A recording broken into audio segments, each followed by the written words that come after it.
Good morning and welcome back.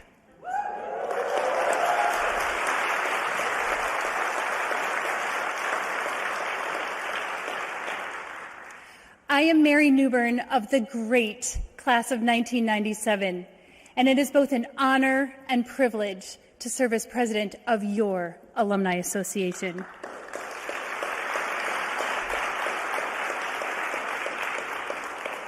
It is incredibly exciting to be back together on campus for the 107th celebration of the university's Alumni Day. This annual event also serves as the annual meeting of the Alumni Association, which encompasses 96,000 plus living alumni who live in 155 countries around the world and 50 states.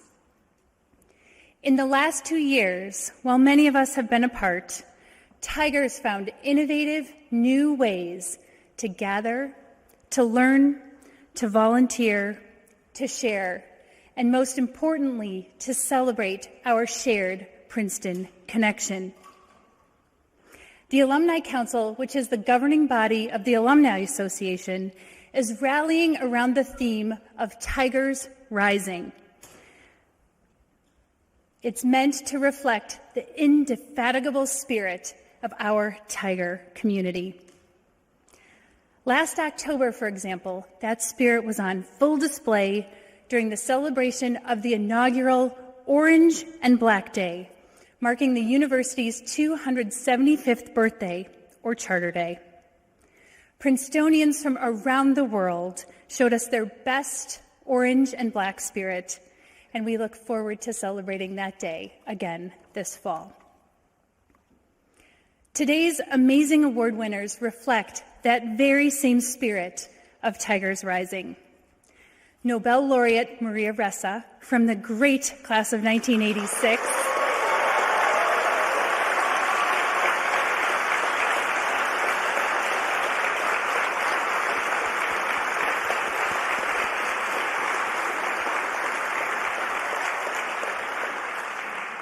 Maria is our Woodrow Wilson Award winner, the greatest honor conferred upon an undergraduate alumna or alumnus. And Pulitzer Prize-winning Julia Wolfe of the graduate class of 2012.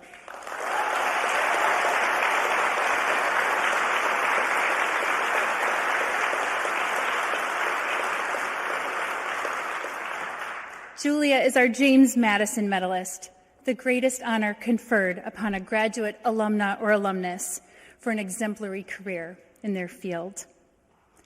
Now, please welcome Deputy Dean and Acting Dean of the Graduate School, Cole Crittenden, of the graduate class of '05, who will introduce our 2022 James Madison medalist, Julia Wolfe.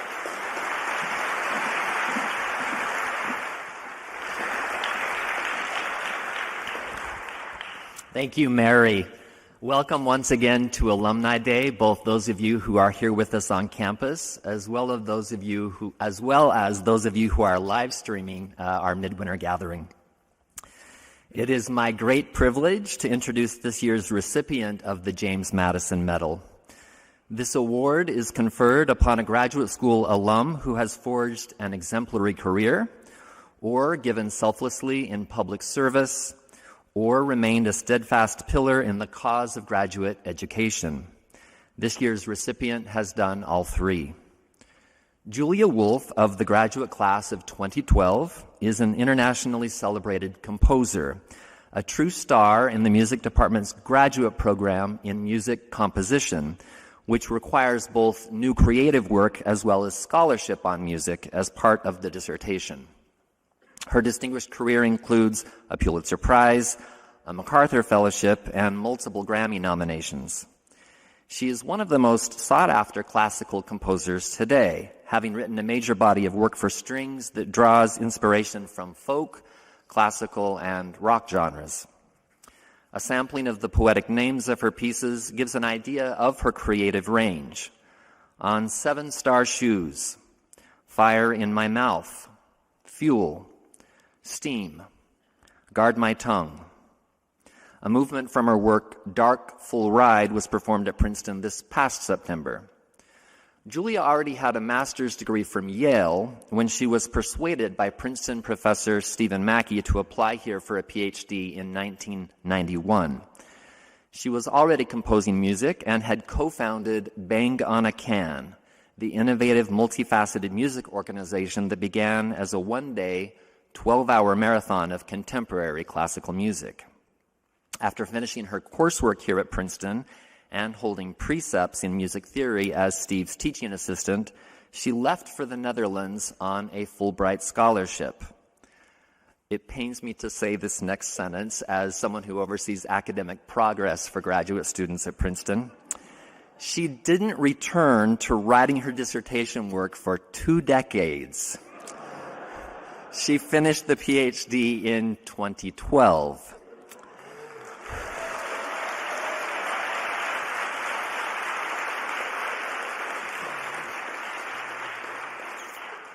You might say, as has Dmitry Tomashko, one of the committee members for Julia's dissertation, that this was a risky strategy that paid off handsomely.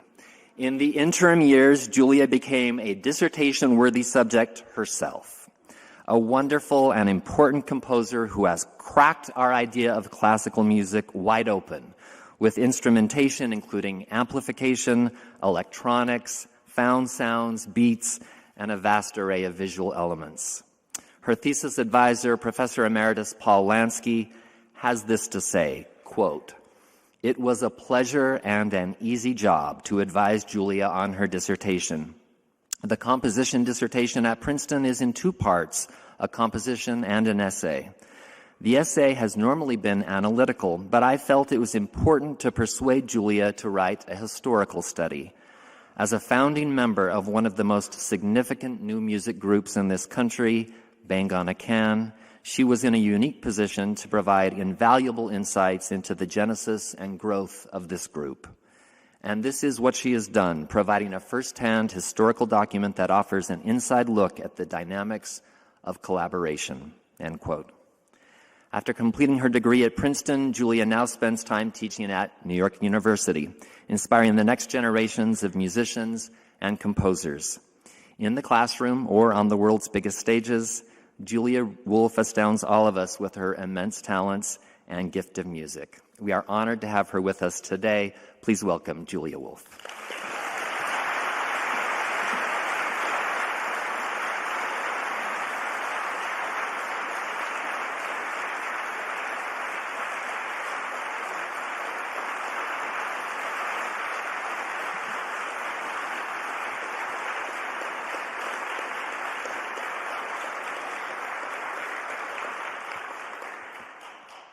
Thank you, Cole. I hadn't told my students about my long time waiting for the dissertation, but anyway, no, lovely introduction. Good morning, Princeton alumni, faculty, and friends. I'm very honored to receive recognition from Princeton University.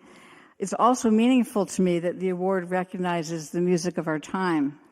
I'm the second composer to receive this award and just one of a few artists. And so I thought I would take this opportunity to share a bit of my world with you today. So I'm just going to share like a snapshot of the work that I do and play two short excerpts of music. Of course, a musician has to include music. It's the best way we speak. So several of the works I'm sharing today, well, actually, this is a shameless plug. Okay. We'll be at, I'm composer in residence this season at Carnegie Hall. We're amazed that we're back in person. So please join me there. And, yeah, behind me, this is a CD cover, actually. So I'm going to just talk through some of the pieces, but mostly focus on Fire in My Mouth, which is a piece Cole mentioned. This is Steel Hammer. And it's a piece that's a meditation on over 200 versions of the John Henry Ballad, the various versions based on hearsay, recollection, and tall tales reveal both the evolution of the story as well as the timeless tale of human versus machine. Many of the facts are unclear, But regardless of the details, John Henry, wielding a steel hammer, faced the onslaught of the industrial age as his superhuman strength is challenged in a contest to outdig an engine. I add a slew of folk instruments to the ensemble, including mountain dulcimer, wooden bones, banjo, harmonicas, body percussion, as well as a very dynamic trio of 3 female voices. During the pandemic, we actually made a film.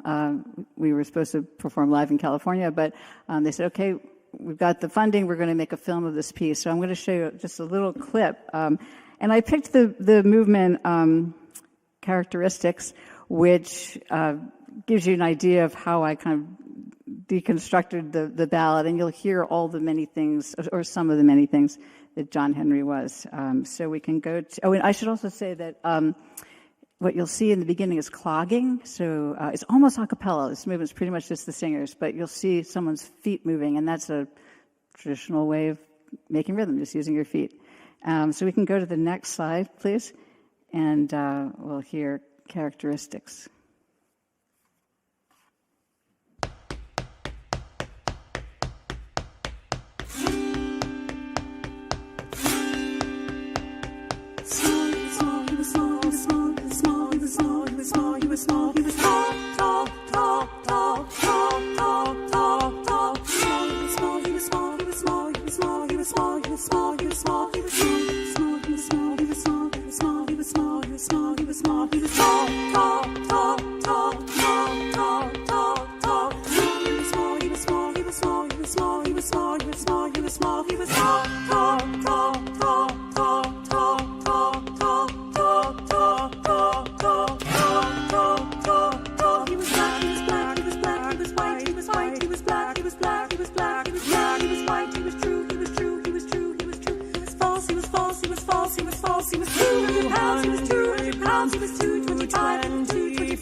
Thank you.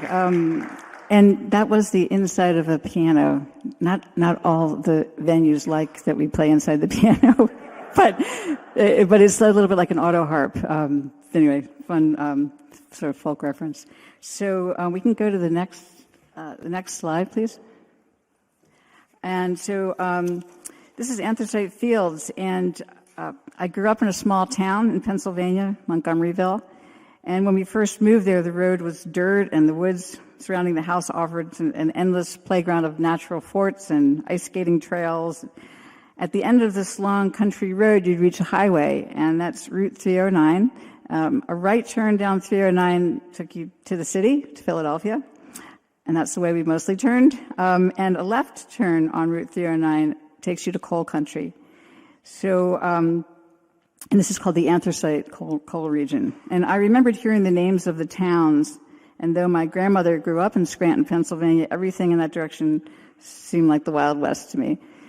So when the Mendelssohn Club of Philadelphia commissioned me to write a new work for choir, and with the Bang on a Can All-Stars, it's our home ensemble, I looked to the anthracite region. Anthracite was the diamond of coal, the purest form. I'm thought to be clean coal, which not really clean, okay. But at the time, much cleaner than the previous coal.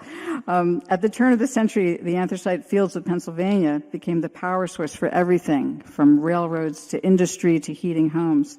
But the life of the miner was difficult and dangerous. For anthracite fields, I went deeper into American labor history, looking at both local and national issues that arose from coal mining. Let's see, we can go to the next slide. This is kind of an example of what it looks like in performance. So those are the Breaker Boys. They did outlaw child labor. But these young guys worked in the mines. They look kind of old for their age, really. But and that's how we perform with the choir behind the Bang of the Can All-Stars. And so I went down into the mines. I visited patch towns and local museums where the life of the miners has been really beautifully and carefully depicted and commemorated. I interviewed retired miners and children of miners who grew up in the patch. The text is culled from oral histories and interviews, local rhymes, a coal advertisement, geological descriptions, a mining accident index, and an impassioned political speech by John L. Lewis, who was the head of the United Mine Workers Union. So text, I tell my students, text can be anything. It's quite a lot of options out there. My aim with Anthracite Fields was to honor the people who persevered and endured in the Pennsylvania anthracite coal region during a time when the industry fueled the nation, and to reveal a bit about who we are as American workers. Go to the next slide. That is also a CD cover. No one listens to CDs anymore. I think it's all, digital in other ways. So this is Fire in My Mouth, and I'm going to focus a little bit more in depth on this piece. So Fire in My Mouth is based on the garment industry in New York City at the turn of the century, with a focus on the 1911 Triangle Shirtwaist Factory fire and its aftermath. Drawing upon accounts of immigration, labor, and activism among the garment workers of the Lower East Side, Fire in My Mouth brings the world of the garment workers to the forefront. It's written for the New York Philharmonic. The work features 146 singers, women singing, which is the number commemorating the total who perished in the fire.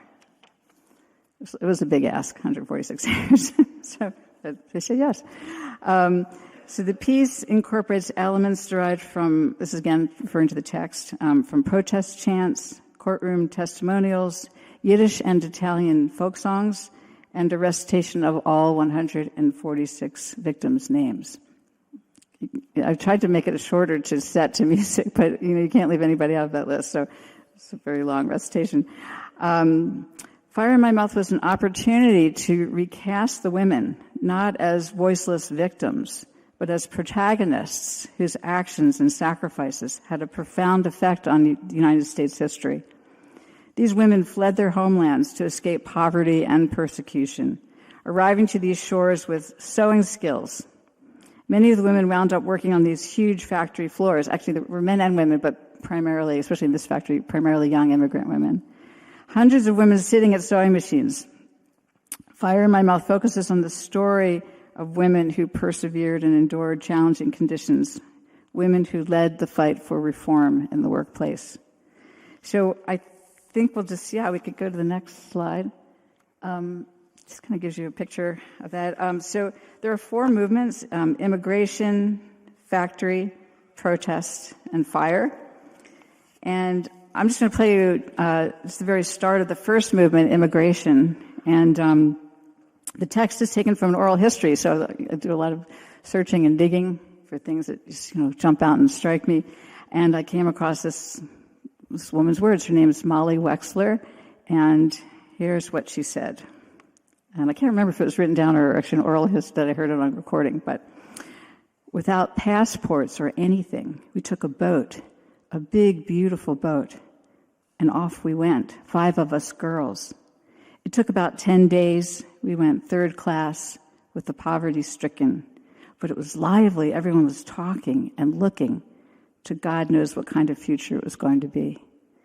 So this is just such a simple bit of words, but so profound. And as soon as you start to set music and you take words apart, it becomes very meaningful. You're asking, so God knows what's going to, well, that sounds very destiny, like destiny, but she just said it off the cuff, I think. So we can play, we can play a little bit of this. Oh, yeah, let's listen to this.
That gives you a little snapshot. I should say that the video designer is fantastic, Jeff Sugg, and the director Andy Kaufman. So all these collaborators, we work together to give this more immersive concert experience. So when I got the call about the Princeton Award, I was stunned. As an artist, you aren't generally celebrated in the company of scientists and economists and historians. Well, it's really fun. so I say.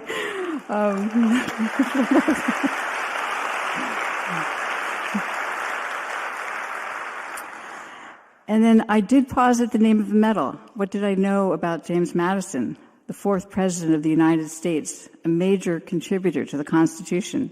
He helped frame the Bill of Rights. Madison spoke eloquently about the evils of slavery, yet he kept slaves, and even at his death failed to free them. It made me think about the relationship between ideas and actions. I greatly appreciated that the university engaged in a dialogue with me about the name of the award.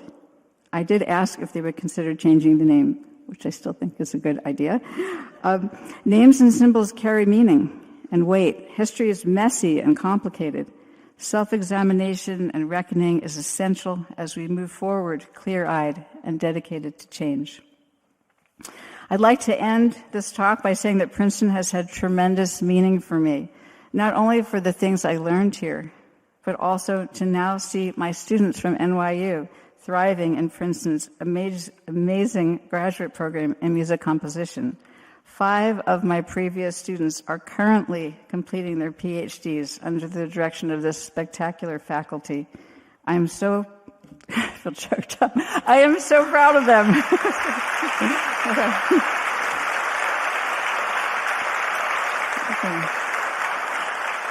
So, yeah, just to say, I'm so proud of them, and the work that they're doing right now resonates loud and clear as the new voice of the music of our time.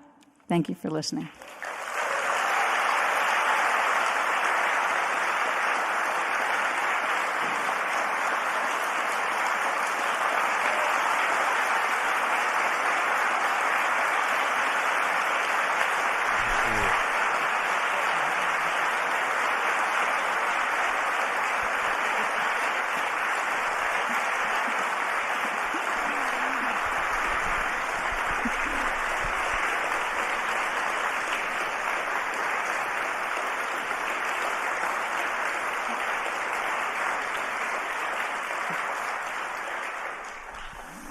So Julia is now able to answer some questions. If you would like to ask a question, please raise your hand nice and high. I will do my best to scan the auditorium and spot you. Once I call on you, please wait just one moment until a runner with a microphone makes their way to you, and use that microphone. That way we will hear you through your mask. So if you have a question, please go ahead and raise your hand. Right down here, please. What instruments did you play?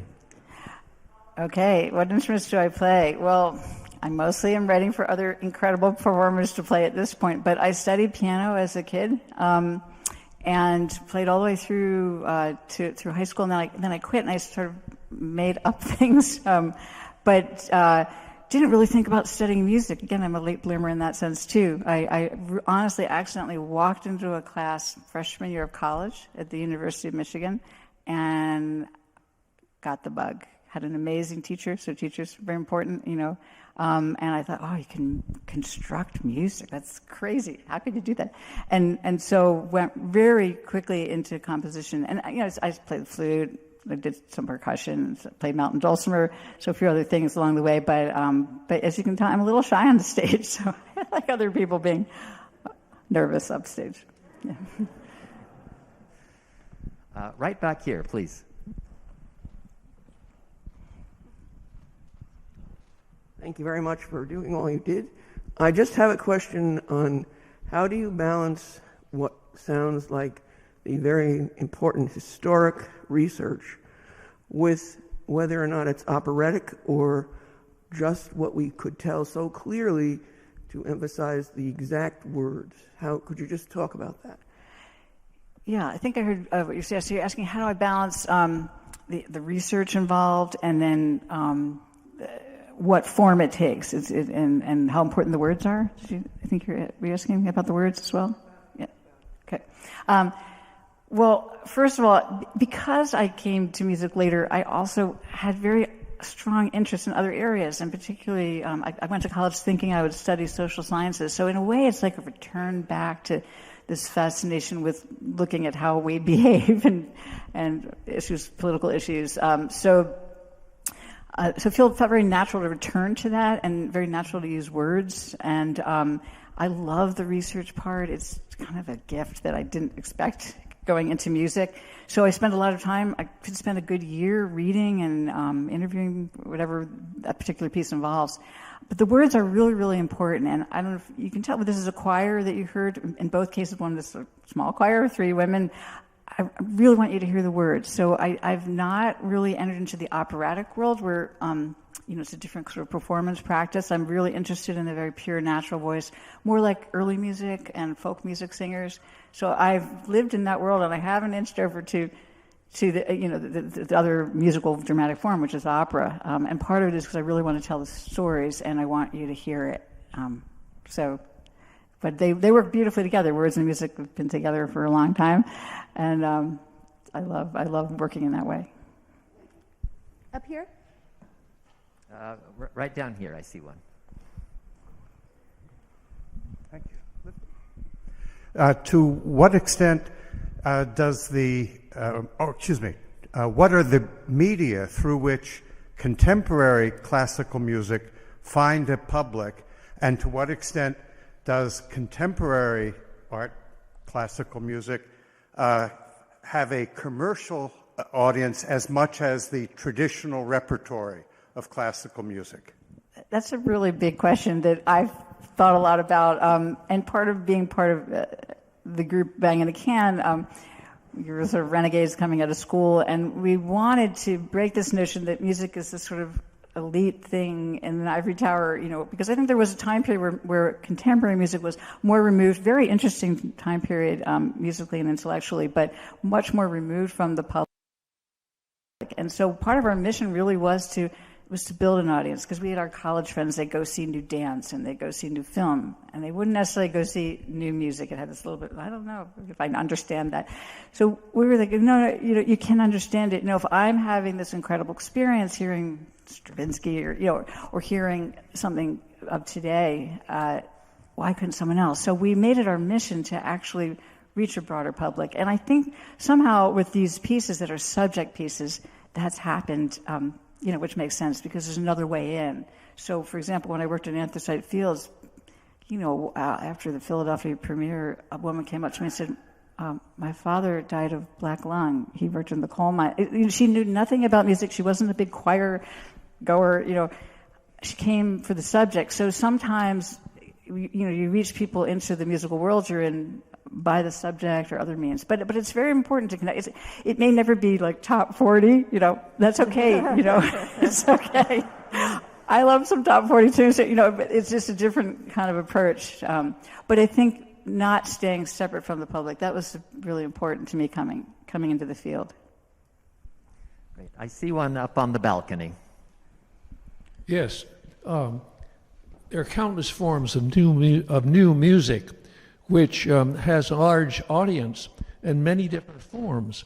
But I wonder, what possibility do you see for an integrated evening program comparable to a great work of literature or opera that would integrate different elements so as to give as it were, seemingly a complete experience that engages the thought and the emotions without sacrificing anything of the technical complications of words and music and rhythm and so forth and so on. You reminded me, I had some other slides I didn't show, which we don't need to show, but it would kind of give you a picture of how you can set up a concert by changing the atmosphere so that you feel like you're in a moment of history. Again, it's a very different thing than being a historian. I could not claim to be a historian in any way, but it's almost like a personal response to history. It's just like filtered through me. In this case, or filtered through my collaborators. So I think if I understand your question, I think the hope is that you can have a very thoughtful experience, and this can be without words too, because music, as I said in the beginning, it sort of transcends words, it transcends explanation. But I think that the hope is that music will reach people in so many different ways, and particularly with these theatrical works, that you could have this kind of deeper understanding, different from literature, different from looking at paintings, all amazing experiences, but it has sort of its own entryway. Let's see, there's one back here.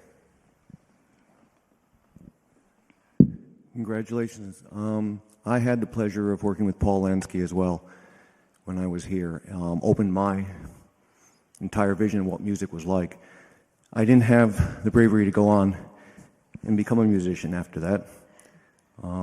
Chose medicine instead. But if you could tell us a little bit about the legacy that Paul and others opened up here for you, because to me that's what I'm seeing in your work is a continuum. And if you could share a little bit about what Paul and this institution brought to that aspect of your work. Well, first of all, I should say I'm from a family of medical doctors. So I'm on the opposite end, and I came out some differently. But Paul is a treasure. You know, he really is a fascinating person. I connected more with him actually during the dissertation phase, but through the organization I have, we've commissioned Paul and just celebrated his work in so many ways. And so people don't know Paul Lansky's work. He in the early days especially, he was a real pioneer in the electronic music world, using sampled voices and creating music out of these wonderful human cells of sound and speech. So he's quite an innovator, and it was just a very, very supportive person. And I'm glad he inspired you as well. But I don't think he's here today, but I've often come back to Princeton, and I'll sit down and connect with Paul again, which is really special. One up here on the balcony. Congratulations. I'm wondering if you can elaborate a little bit more on the relationship between visuals and your music, because when I first heard Anthracite Fields, it was actually a Princeton friend who sent it to me as an audio file, and I was just mesmerized, closing my eyes and imagining, it was conjured really powerful images. And so it's interesting to see these clips with the videos behind, and I'm curious, as a composer, how you think about that relationship and presenting people with music to construct their own images too versus kind of giving a bit of the image away. Some pieces should not have any visuals. I have one piece called Cruel Sister, and it's for string orchestra. It's somewhat narrative based on the old Scottish ballad of rivalry between sisters and higher love. And I just don't put anything with it. Okay, maybe some lighting, and people have asked, and sometimes people have choreographed to it, but I really think it's music, and the story's in the music. The sound of the music is the story. A lot of times in music, also I should say that I use real life sounds. Sometimes I'm using scissors, or for the garment industry piece, the singers play these beautiful large scissors. So I'm playing with real life experiences, but so music is just music, and it's doesn't need anything else, unless you're building a piece that is the theatrical piece. Certainly that's true in opera or other kinds of musical theater. So for these pieces, I think the thing that I like being a musician is, when you're scoring to film, you got a director. They're the boss, and they'll like your cue or they won't like your cue, or they'll cut out what you wrote. When you're the composer and you're writing a piece like this, the film is made to the music. So Jeff Sugg completely cuts that film to the music. It's all music driven, which we like. So it's just a really interesting way to work in that way, and so it'll create a very different kind of experience. It has to stand on its own. Not everybody's going to make it to the concert. If someone hears the recording, I hope it stands up without the visuals. For Anthracite Fields, I felt in particular, I wouldn't do the performance without the visuals, because Jeff Sugg, who did the visuals for that as well, he did the same research, finding maps and these images, that were beautiful photographs from the time period. And so they're married, those two things, the visual and the music. But music, even still, my job is to make sure it stands on its own as well. One back here.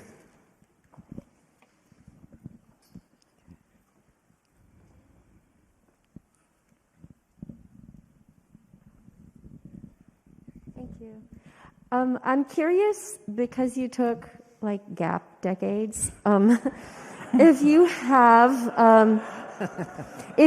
advice for other grad students who are facing similar challenges, and what was the hardest part about coming back and finishing, and how did you surmount that? Okay, true confession. I didn't know that I was going to go to graduate school. I think I knew I was heading for my master's once I decided to be a composer or explore composition. But I didn't plan to teach. I wasn't like, I'm going to become a professor. I need a PhD. So I think if you were, then that would be really important. To get a PhD, but so I really wanted to be in the field, and so I went out into the field and started to work and get commissioned, and I still essentially am an artist in the field. I think that's one of the strengths that I bring to my teaching.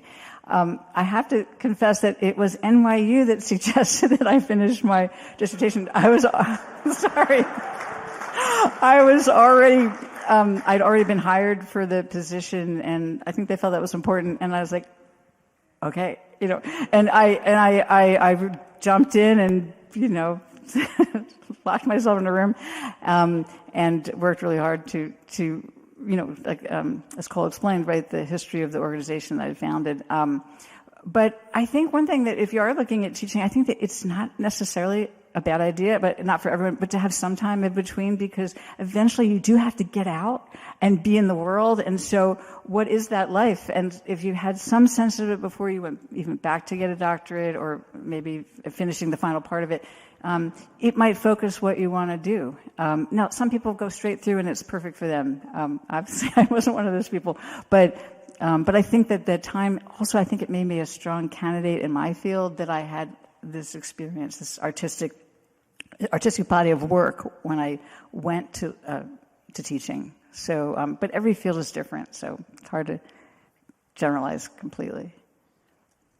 We have time for one final question right here.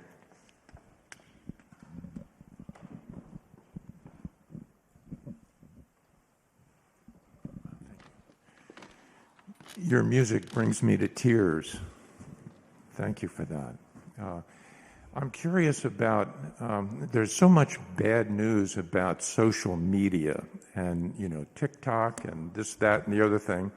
So I'm kind of wondering what your take is on kind of the uplifting aspect of, that combination of visual and music that you're seeing, sort of explode. Well, it's a great question. It's a great question about social media. I'm kind of in the Stone Age a little bit. I'm not on a lot of social media. I do email, but that dates me. I know that dates me. But although my organization, Banging a Can, they're tweetering whatever they're doing, and they're and they're right on it, and it can be used for good. It is really kind of out there. There's so much negativity. And as I'm sure we're going to hear, misinformation, it's an understatement, but, so it's kind of awful, but then there is the potential for beauty. And I know it's going to be embarrassing, I'm pointing him out, but my husband, Michael Gordon, who's also a composer and, my partner with Banging a Can, he got right on, during this pandemic, got right on Instagram and was making these beautiful pieces with a choreographer. He'd write the piece that day, the pianist would learn it, we'd send it to a choreographer, and then this thing happened on Instagram. And it was so, I was like, wow, how'd you figure that out? We're not even on Instagram. How did you even get on Instagram? And so, there is a potential for some very beautiful artistic experiences. And just lastly to say that when we were all shut down, it's very, very tough on the musicians, especially the performers. We went right online. We did some virtual marathons. I was saying to the president that all solos because of the latency problem. But there is an amazing violinist in their kitchen. And we get to watch them. It's not the same as live music, but we did try to find ways to survive through this period of isolation. So it has potential, but it's nice to be in the room with everybody.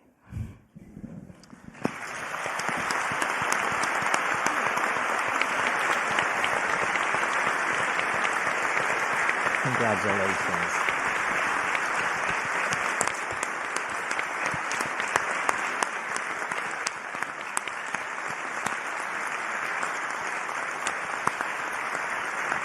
So huge congratulations again to Julia Wolfe.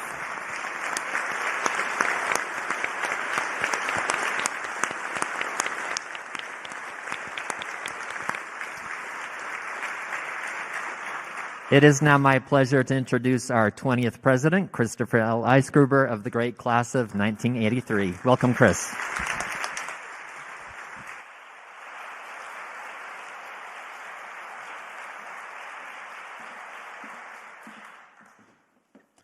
Good morning. We start off by thanking Dr. Julia Wolfe for your awe-inspiring creativity and for the honor that you do Princeton by accepting the Madison Medal. That was a wonderful speech.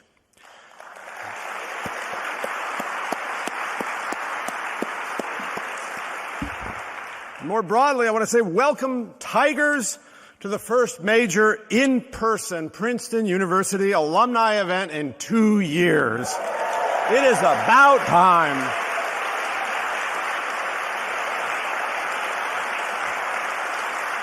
After all of this time apart, you are indeed a sight for sore eyes in your brilliant orange and bold black. I cannot begin to tell you how grateful I am to be together with all of you again here in Richardson Auditorium to celebrate in person the extraordinary accomplishments of our alumni and students. In my 2022 State of the University letter, I mentioned how important alumni engagement is to Princeton University.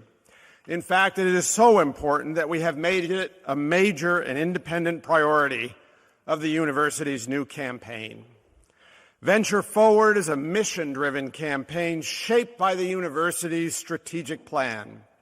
It aims to build community and alumni engagement, to encourage a spirit of service to the university and to humanity, and to share Princeton's defining principles and their impact on the world.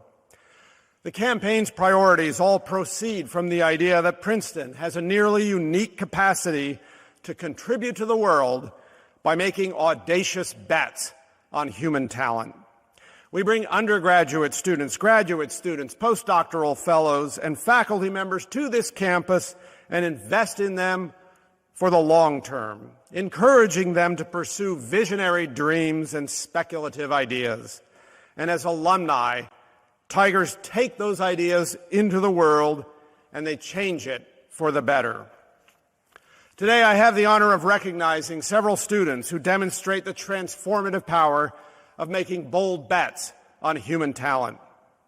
In that spirit, I am delighted now to introduce the recipients of the Porter Ogden Jacobus Fellowship, Princeton's top honor for graduate students, and the Moses Taylor Pyne Honor Prize, the highest general distinction conferred on an undergraduate.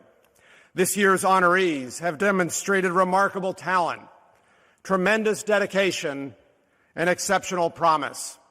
And we are fortunate to have the opportunity to hear from them this morning.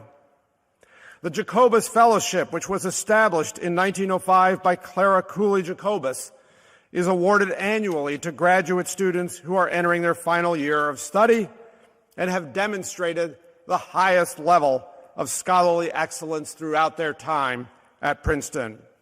Our newest fellows are Aaron Kato Fong from the Department of Astrophysical Sciences, Zachary Teed from the Department of Computer Science, and Spencer Weinreich from the program in the History of Science.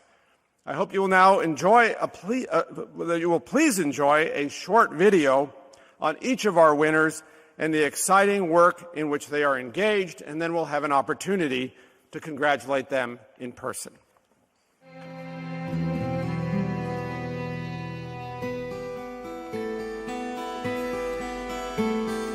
We live in an age of mass incarceration. We live in a country that is imprisoning more of its people for longer than, as far as we know, any society in history. And we're not going to understand how we built this massive carceral structure and hopefully how we might get rid of it unless we understand how it got there and why we think these systems work, what it is we think they're supposed to be doing, and then what it is they actually do. There are real continuities in the way that solitary confinement is applied. So as he would say, if you have a hammer, you go looking for a nail. Solitary confinement has been a hammer for social reformers, for authoritarian governments, for plantation masters over centuries, and that we need to understand it in that way. We're talking about a genuine human rights crisis. The people I study in 14th century France or 19th century Jamaica, it was their human reality too, and their lives were destroyed just as thoroughly. It's essential not to let it just become one topic among many and just a sort of intellectual puzzle. He listens to the voices of the past, he listens to voices in the present, and what it is that maybe underlies the statement as you hear it. And those are great virtues for a historian. This is a story of perverse optimism, of what happens when the belief that someone can change becomes a weapon.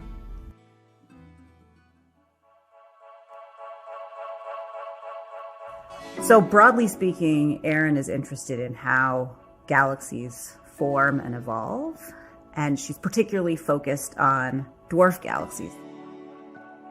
At all points in history, or all points in cosmic history, dwarf galaxies are the most abundant type of galaxy.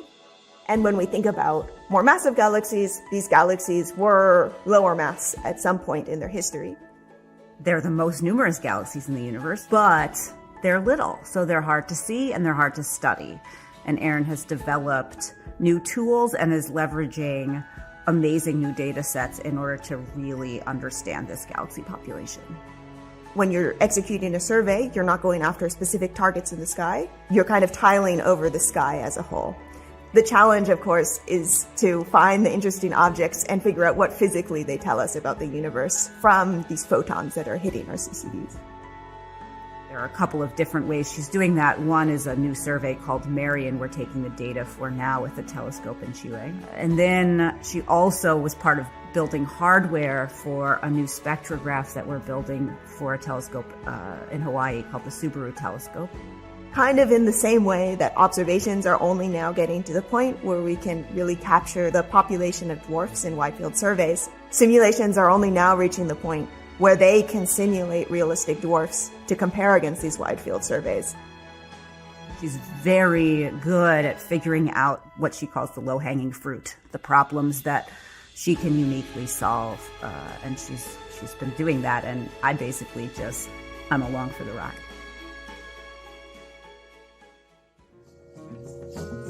Everyone is walking around now with a camera these days, and the focus of my research is to try to take those cameras and then turn them into 3D sensors and essentially create a digital copy of that object that we can import into computer programs, add to animations, create a 3D reconstruction of some real-world object. So the goal of computer vision is to make computers see like humans do. Here the research is about coming up with a recipe so that machines would do the thing you want them to do. It has successfully identified a very effective recipe that is so much better than anything that has existed before. One of the key applications I see is like self-driving, where you can make the roads a lot safer, you can make traffic more efficient, such that cities are a lot more pedestrian friendly. Filmmakers could kind of use this sort of technology to try to combine real-world footage with digital assets and combine this in new and interesting ways where you can really just take your phone out, create some sort of reconstruction, and then use that footage in some sort of animation or video. We rarely see a combination of extremely innovative in concept and extremely impactful in practice. That's what's truly incredible about Zach's research. Winning the Jacobus Fellowship was a tremendous honor. Moving forward, one of the big things that I want to work on is kind of building these tools that other people can use as a research community, focus on these bigger and more challenging problems.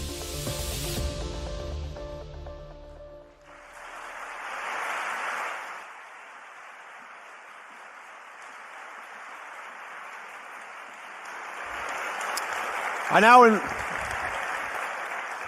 now invite these outstanding young scholars to join me on stage.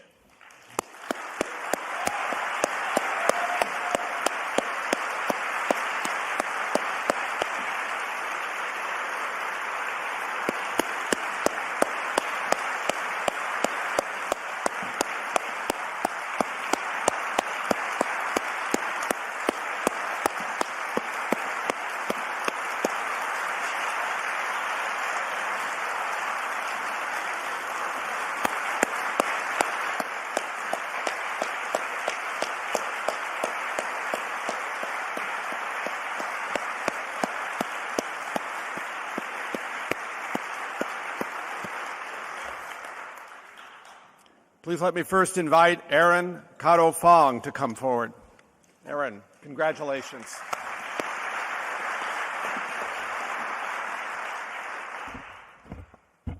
It is a huge honor to be standing here today as a Jacobus Fellow.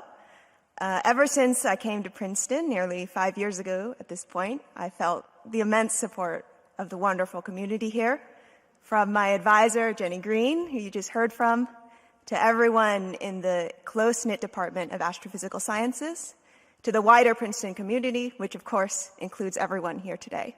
So I'd like to thank all of you, not just for the honor of this award, but also for building such an incredible community that I've had the true privilege of being a part of. Thank you.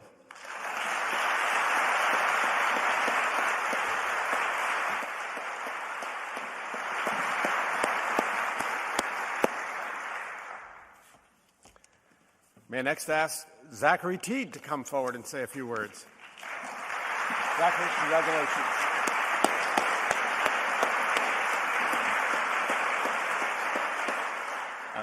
Winning this award is a great honor. I have so much to thank my parents who've been very supportive, my advisor who's really helped me grow and develop as a researcher, and also the department and Princeton as a whole.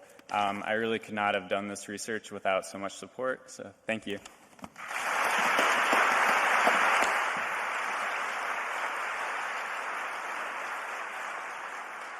And finally, may I ask Spencer Weinreich to come forward and say a couple of words. Spencer, congratulations.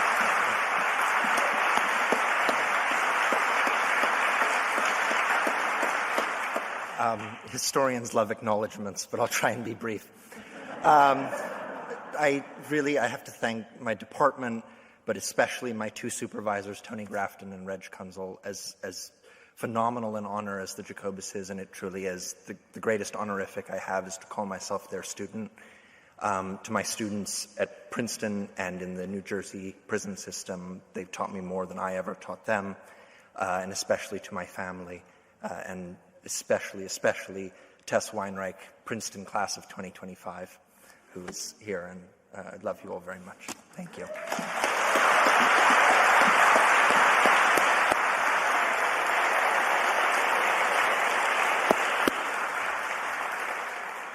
Please join me in giving all of our Jacobus Fellows one more hearty round of applause. Our Jacobus Fellows.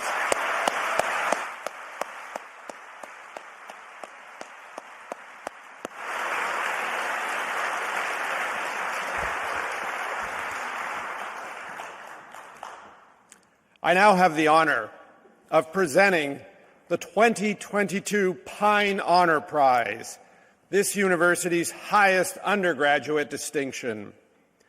This award was established in 1921 as a memorial to Moses Taylor Pyne of the class of 1877. It is presented annually to the member or members of the senior class who most clearly manifested excellent scholarship, strength of character, and effective leadership in support of the best interests of Princeton University. This year's prize will be jointly conferred on Claire Wayner and Christian Potter. Please join me in welcoming Claire Wayner to the stage.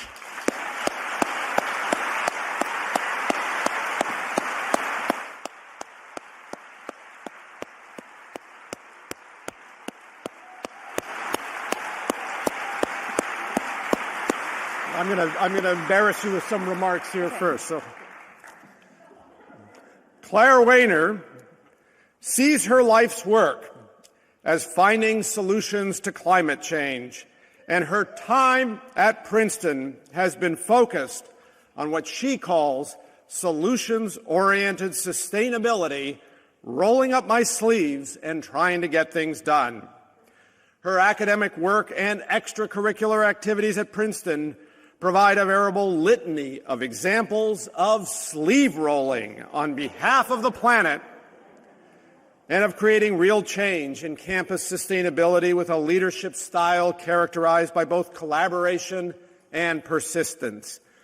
Claire's academic concentration is in environmental engineering, and her studies have been interdisciplinary, including classes in public policy, environmental science, and sustainability.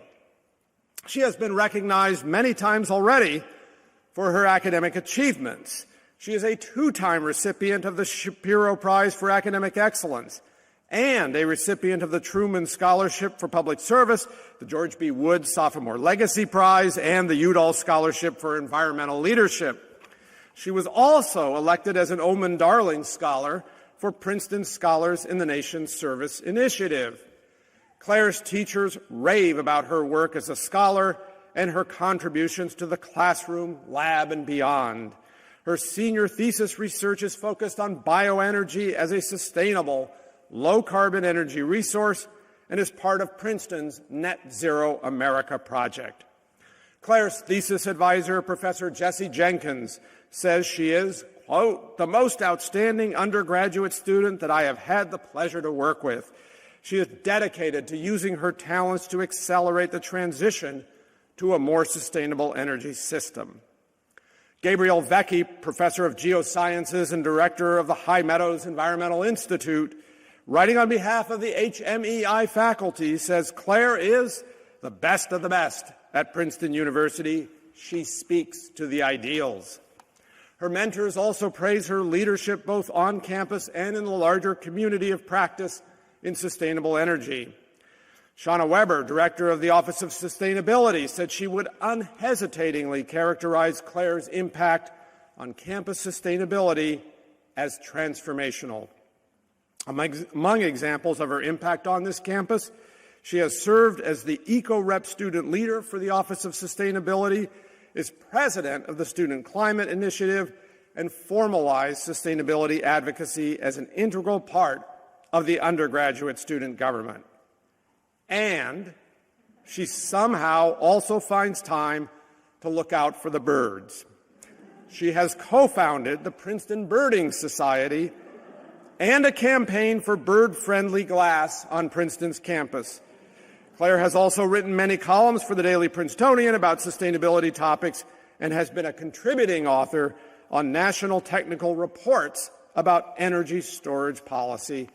Claire, your leadership and advocacy have indeed been transformative, both for the sustainability of campus and, I suspect, for the future of the planet. We look forward to seeing what you will make possible. Congratulations. I'm going to congratulate you. I'm going to hand you this. Okay, congratulations.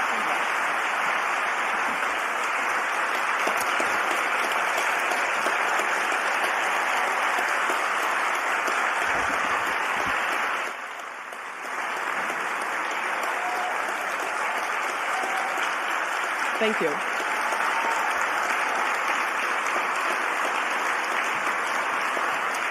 I apologize for the number of times that you just had to hear the word sustainability, because if I had $1 million for every time he said it.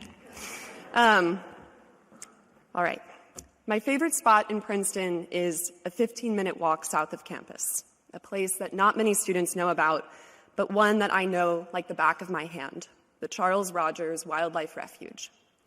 Named after an ornithology professor who taught at Princeton from 1920 to 1977, the property, a mix of marshland and forest, grassy fields and riverbanks, is my safe haven.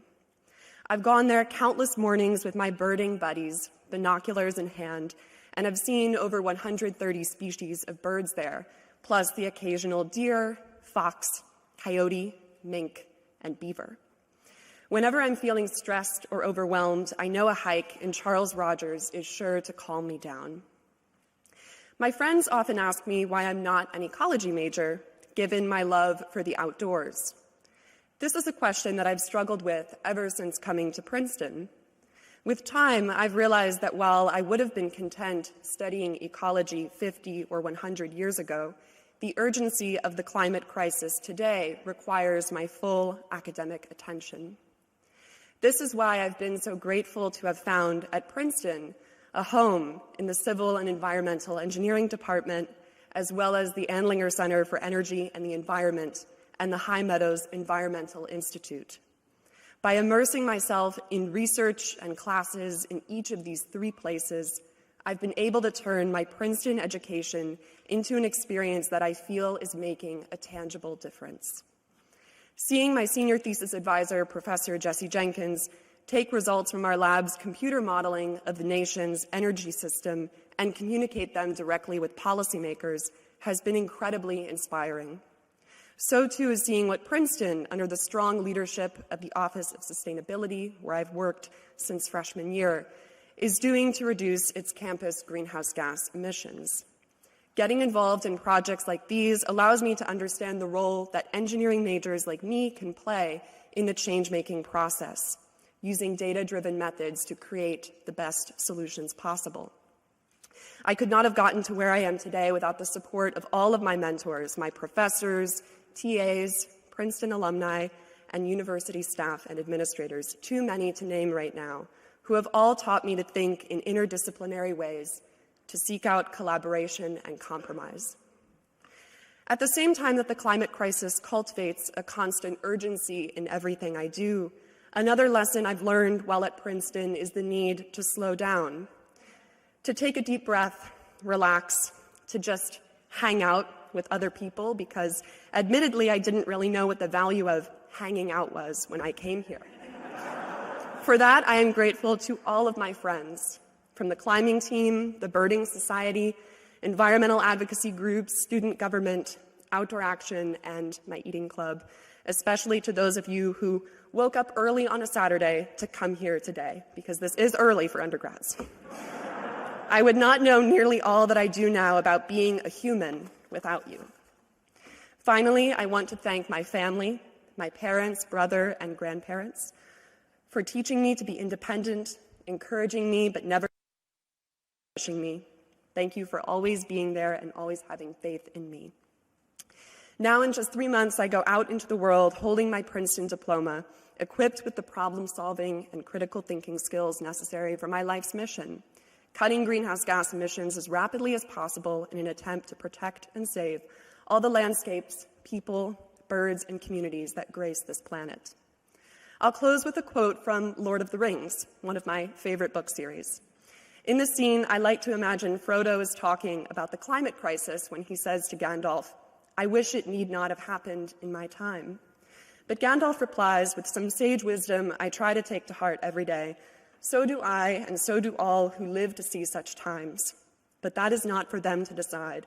All we have to decide is what to do with the time that is given to us." Thank you again for this great honor.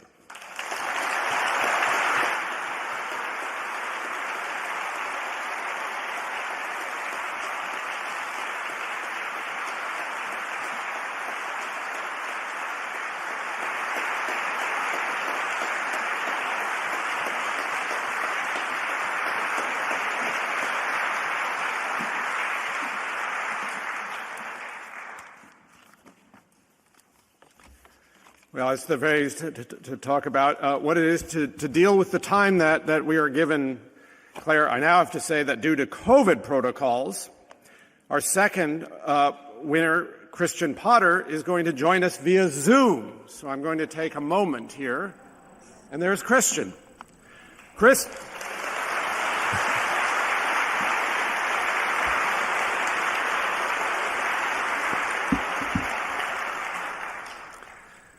Christian, while we wish you were here in person, we are grateful that you are still able to be with us today. Please join me in welcoming Christian to the virtual stage.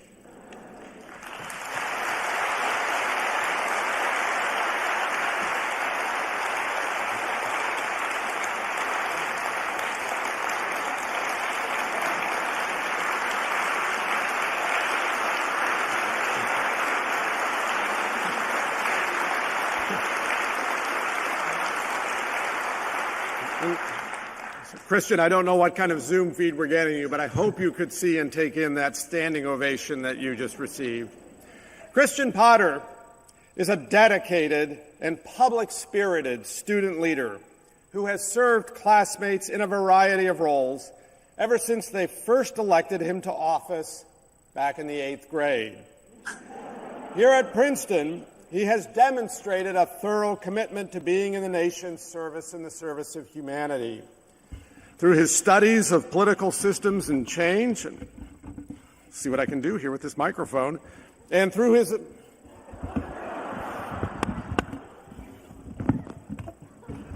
there we go. Thank you.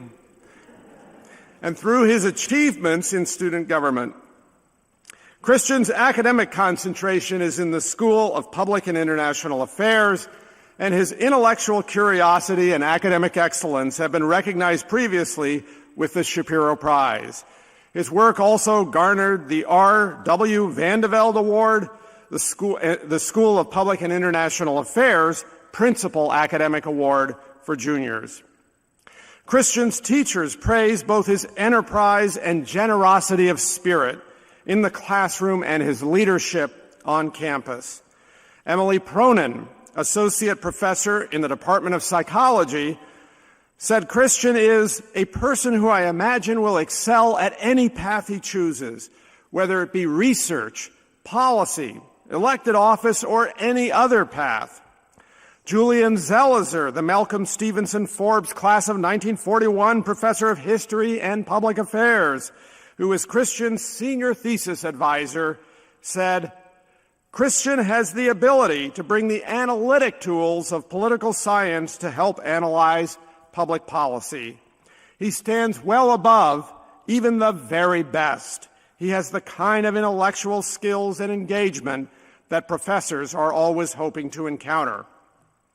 Christian has built his experience in public policy through 2 internships in the U.S. House of Representatives, as well as a research internship with the Brookings Institution. On campus, Christian has led with compassion and inspiration as we navigated the challenges of the COVID-19 pandemic. As president of the undergraduate student government, Christian spearheaded an effort to modify the grading policy for students dealing with disparate home learning situations. Said Dean of the College, Jill Dolan, Christian worked with me and my staff to create a policy that would suit most students' needs for virtual learning while maintaining the storied rigor of a Princeton education. He consulted student groups and with me and my peers in a respectful, interactive way that made us all feel partners in an historical moment in which demands are the lingua franca. Christian instead approached this complex, crisis-driven work as a dialogue between students and faculty and helped facilitate an effective, sensible solution. In his role as USG president, Christian spoke at the traditional bonfire that celebrates the football team's success against Harvard and Yale.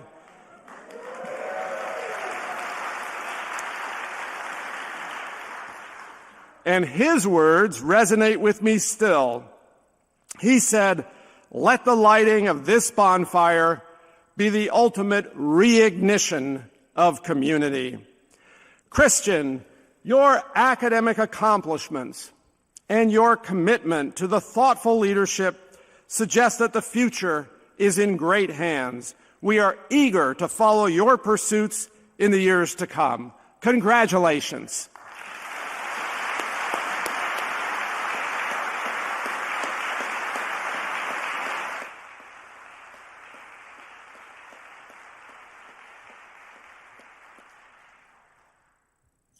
Well, thank you, President Eisgruber, for that most generous introduction. Unfortunately, as the president mentioned, I am not able to attend today's ceremony in person, and you can all probably guess why. But it is a reminder for me that we're still working through this pandemic, and truly it speaks to a large portion of my Princeton experience.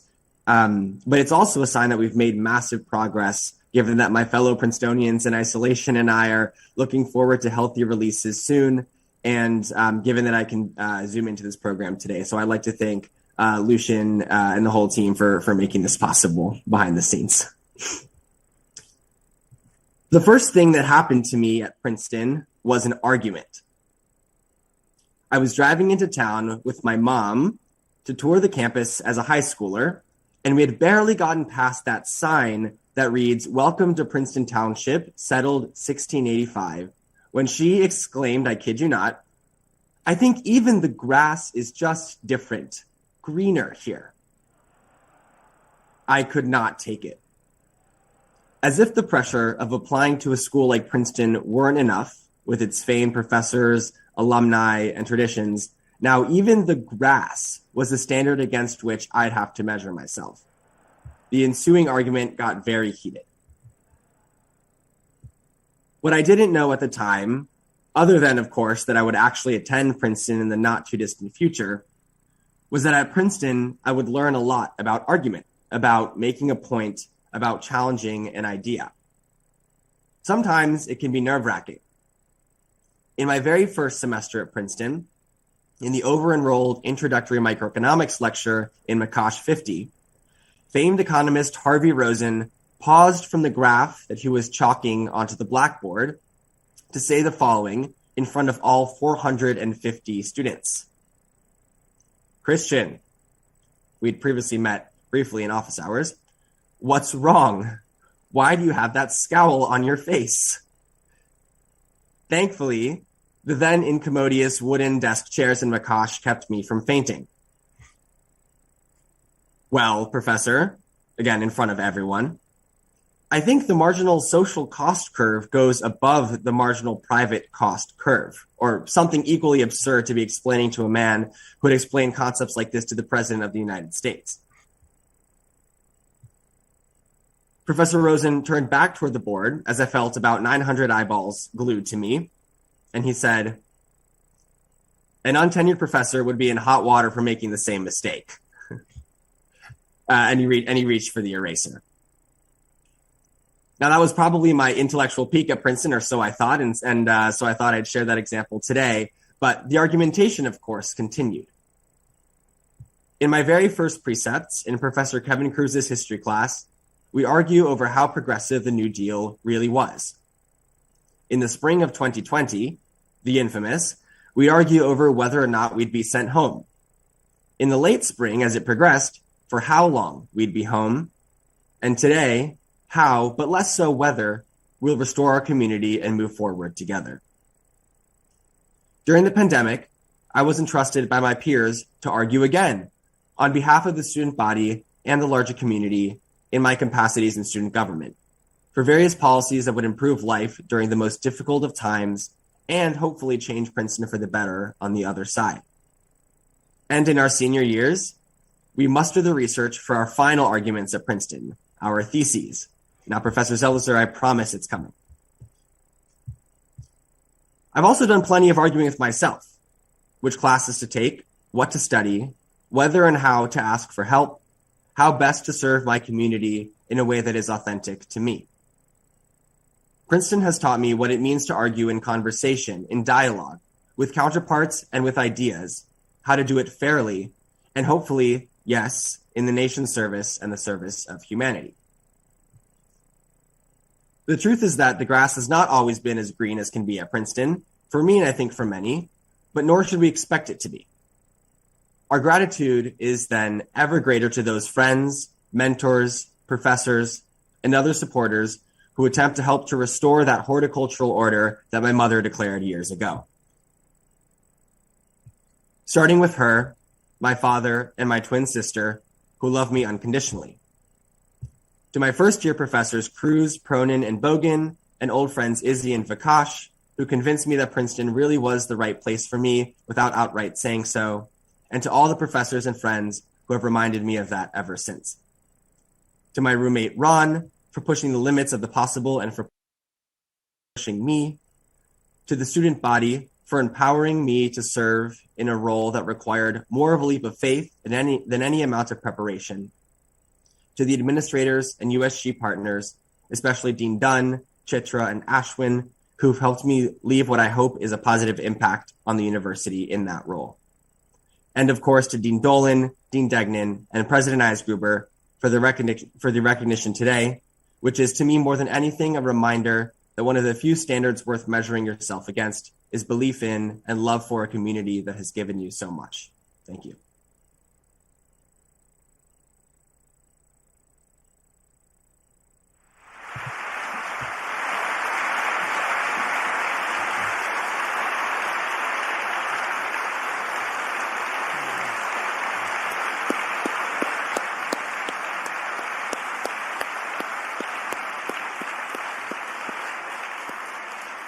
Thank you, Christian.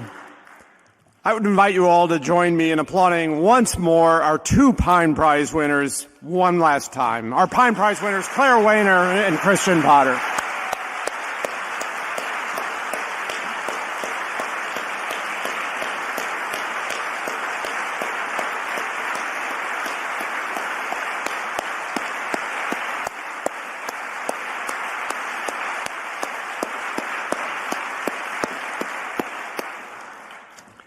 Now, we're going to bring up the house lights a bit while we play a short series of 3 videos so that you can stand up and stretch, and we can admit those who may be waiting in the lobby, although we're pretty close to a full house already. I'm told these videos will last about 5 minutes. Befitting all the ways that our award recipients are venturing forward and moving our world from the present to the possible, I want to share with you videos featuring faculty and alumni who dare to venture, including 2 segments on Kelton Chestulik and Morgan Smith, both of the great class of 2021. After those videos, the Woodrow Wilson lecture will begin immediately. Thank you.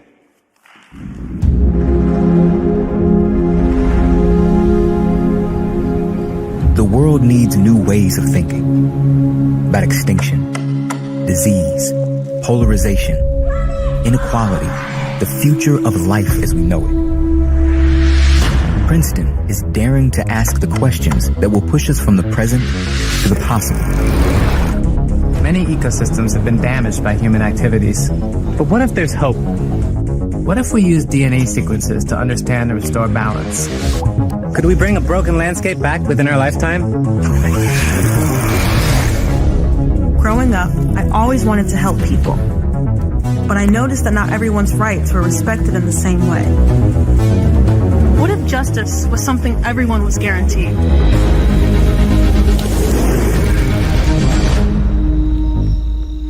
Where I'm from, people have a choice. Leave to succeed or stay and be stuck. Maybe they don't have to choose. What if we created real opportunities in rural communities? There is still so much to learn from the human genome.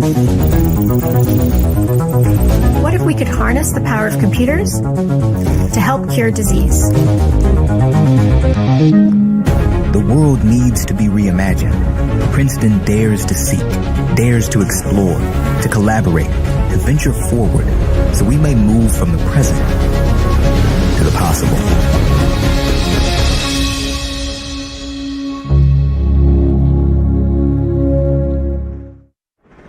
Can you find success by staying put?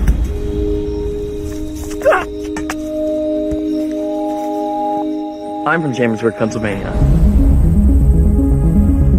It's a rural community in the Rust Belt of Appalachia. People here have always faced a choice. Do you want to succeed in life, or do you want to be stuck in Chambersburg? My time at Princeton taught me that's the wrong question. It taught me that life is what you make of it, even from my hometown. When I left, all these folks thought I was going to fail. And now I'm back because I don't want to see anyone fail. We built libraries. We're mentoring students. We're helping kids here build the same sense of possibility that I felt at Princeton. I'm Kelton Chestulik, 2021 Princeton graduate, first-generation college student. And I guess you could say I'm bringing a little bit of Princeton back home to Chambersburg.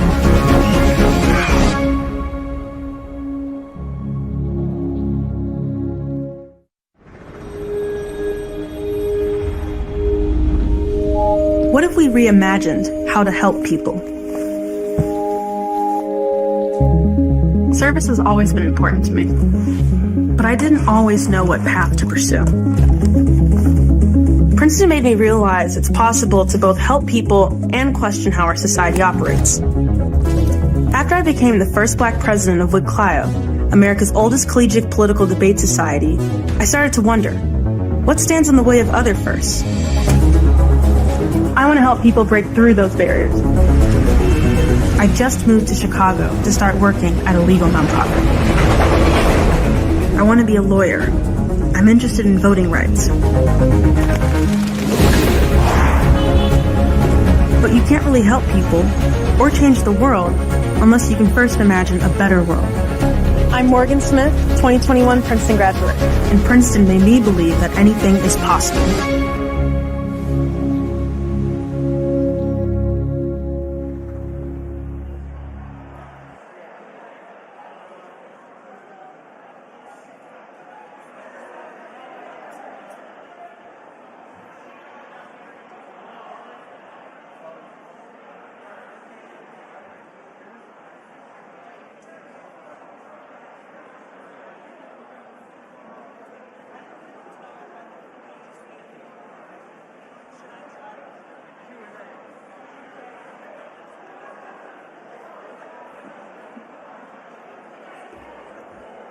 It's okay.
Hi, everyone. If you could take your seats, we're about to begin.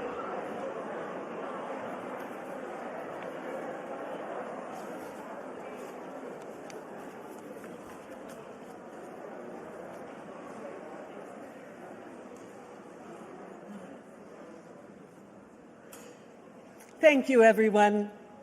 Welcome back. Good morning. I'm Jill Dolan. I'm Dean of the College, and it's really lovely to see you all back here on campus. I want to congratulate Julia and thank her for that lovely talk, the Jacobus winners, the Pyne Prize winners. Congratulations. Thank you for how you inspire me, and I know all of us. I am honored now to introduce the recipient of this year's Woodrow Wilson Award, Maria Ressa, of Princeton's great class of 1986.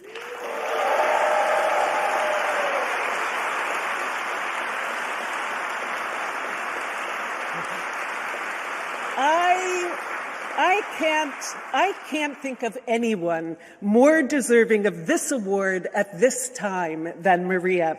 Now, for a moment this week, it seemed that Maria might not be able to leave the Philippines when its government impeded her travel plans, but Maria prevailed. Not only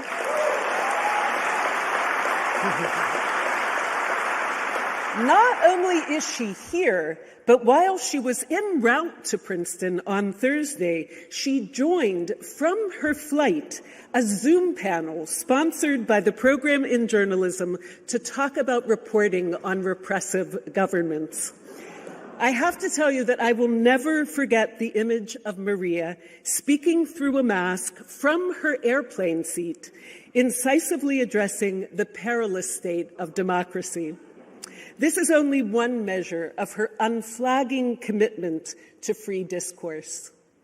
Maria Ressa was born in the Philippines. She immigrated to the U.S. in 1973 and returned to the Philippines on a Fulbright after her Princeton graduation. She's the CEO and president of Rappler, an independent investigative news website that she co-founded 10 years ago. The Philippines government has filed 10 arrest warrants against Maria in the last 2 years, all because Rappler dares to report the news accurately and to hold those in power accountable. Maria refuses to be silent or complacent. On Thursday's panel, she lamented a media environment dominated by the algorithms of big technology, in which, she said, lies spread faster and farther than facts.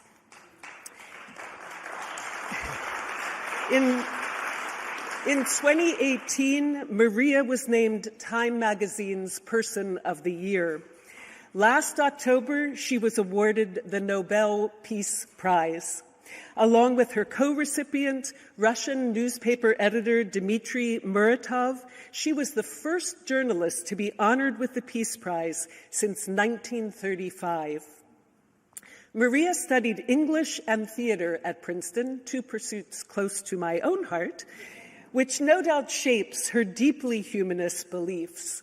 In her lovely 2020 baccalaureate address, Maria invited students to close their eyes and imagine the world as it should be, and then urged them to go and make it happen.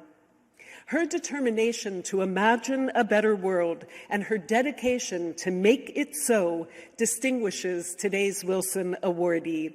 Maria Ressa exhorts us to remember that the truth is the foundation for democracy, and she does so with passion, empathy, and urgency.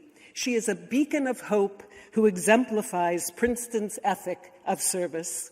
Her talk today is called The Honor Code and the Battle for Facts. Please join me in welcoming Maria Ressa.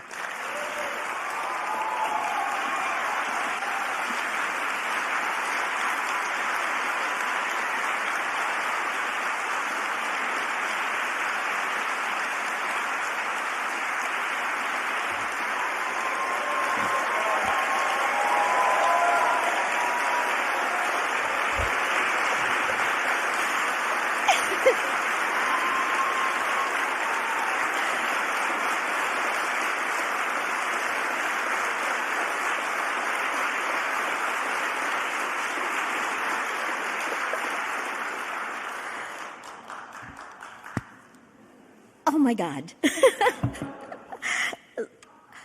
I don't know whether it's day or night, literally, because in Manila it is 12:40 a.m. So I woke up from a 2-hour nap at 12:30 this morning, mildly panicking. I stood up because I knew that I didn't have this speech written yet. Although it was really clear in my head that I wanted to talk to you about 3 things. The honor code, the state of our world today, and what we can do about it. I stared at the whiteness of my computer, and nothing came. So I needed coffee. I thought I could just go to the tap room, right? Yeah. I don't know what I was thinking. It was closed, so I asked Mike at the front desk, where can I get coffee? He said, Wawa. I was at Nassau Inn. I just got in from the tropics. I hadn't really slept, and it is cold. Super bad combo for a Wawa run. Well, that woke me up. And as I was putting my jacket on, I felt exhilarated. And I told my classmate, Leslie, a challenge really wakes me up. You don't really know who you are until you're forced to fight for it. And it's been one big fight for my values and my profession since 2016.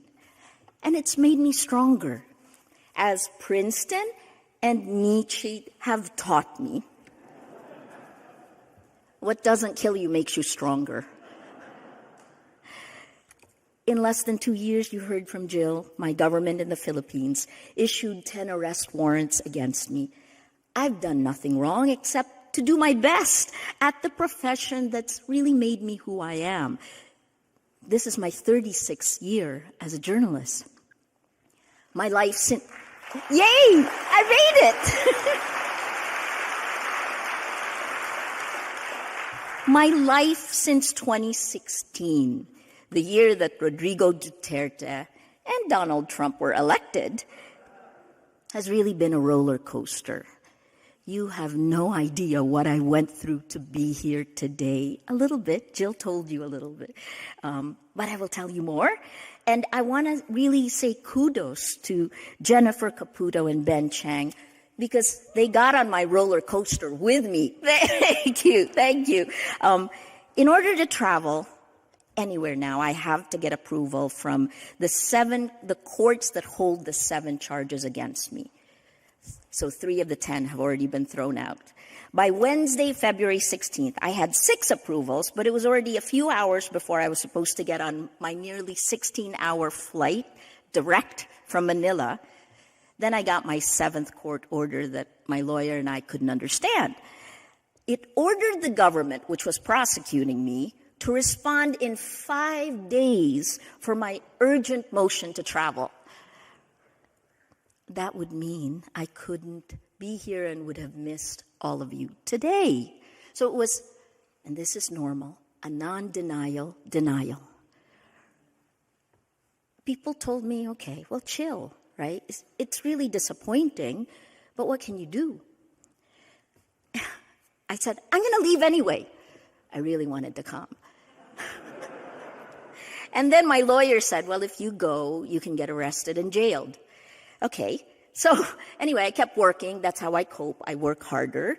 My lawyer decided to send, he asked me, I said, please pull out all the stops. So he sent an urgent motion for reconsideration asking the court for a virtual hearing, which it granted less than 12 hours after our request, and 10 minutes before the courts closed the next day on Thursday, I got my 7th approval.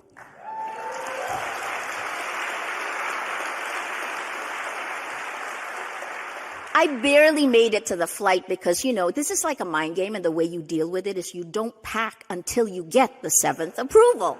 So I had to really run to the airport. And here's another thing. That direct flight I told you about? It wasn't flying the next day. So Jennifer booked me on a 13-hour flight to LA, right? And since my connecting flight was 6 hours later, there was an upside. My youngest sister lives in LA, and we got dinner. The thing that they don't tell you is that even in the worst of times, there are upsides. Like when I got on the escalator in LA, that big sign that says, "Welcome to the United States." And I just hugged the air around me, because you do not know what freedom feels like until you almost lose it. The court order, I just took away my comfort and my sleep, yep. As soon as I landed in JFK, I changed and was 30 minutes late to the first event that Ben had helped organize. It was a visit to Toms River North, where I graduated 40 years ago. Yeah.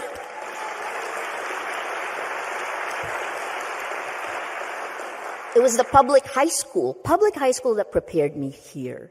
There's a great T.S. Eliot quote: "We shall not cease from exploration, and the end of all of our exploring will be to arrive where we started and know the place for the very first time."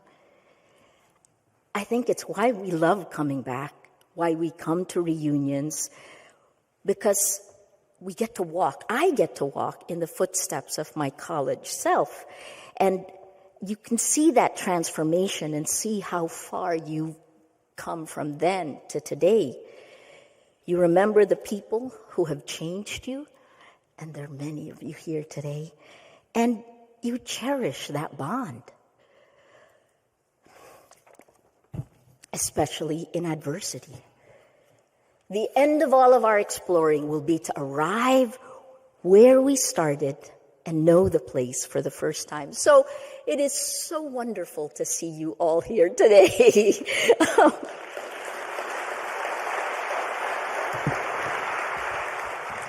And really, how wonderful to be back in the place that gave me the foundation for nearly everything I do. And how I hope you'll see we will fight the greatest battle of our time. Best weapon, the honor code. When I took over as the head of the largest news organization in the Philippines, I explained the Princeton honor code to about 1,000 journalists in ABS-CBN. It's how we each pledge on our honor not to cheat, and we take responsibility for the world around us. That if we saw someone cheating, we would report it. That became the foundation for our 1,000 journalists in our fight against corruption. I took a zero-tolerance approach, and the honor code made it personal to every one of us. I became a journalist because I believe that information is power. It's how we get justice. The death of democracy began when journalists lost our gatekeeping powers to the technology platforms that not only abdicated responsibility for protecting us, but these platforms also destroyed democracy by destroying the facts for immense profit. Like the age of industrialization, and you saw this in Julia's work, some of it, there's a new economic model that brought new harms, a model Shoshana Zuboff called surveillance capitalism. When our atomized personal experiences are collected by machine learning, organized by artificial intelligence, extracting our private lives for outsized corporate gain. Highly profitable micro-targeting operations are engineered to structurally undermine human will. Think about that. It is a behavior modification system in which we are Pavlov's dogs experimented on in real time. And the consequences are disastrous. This is happening to you, no matter how smart you are. It is happening to the entire world.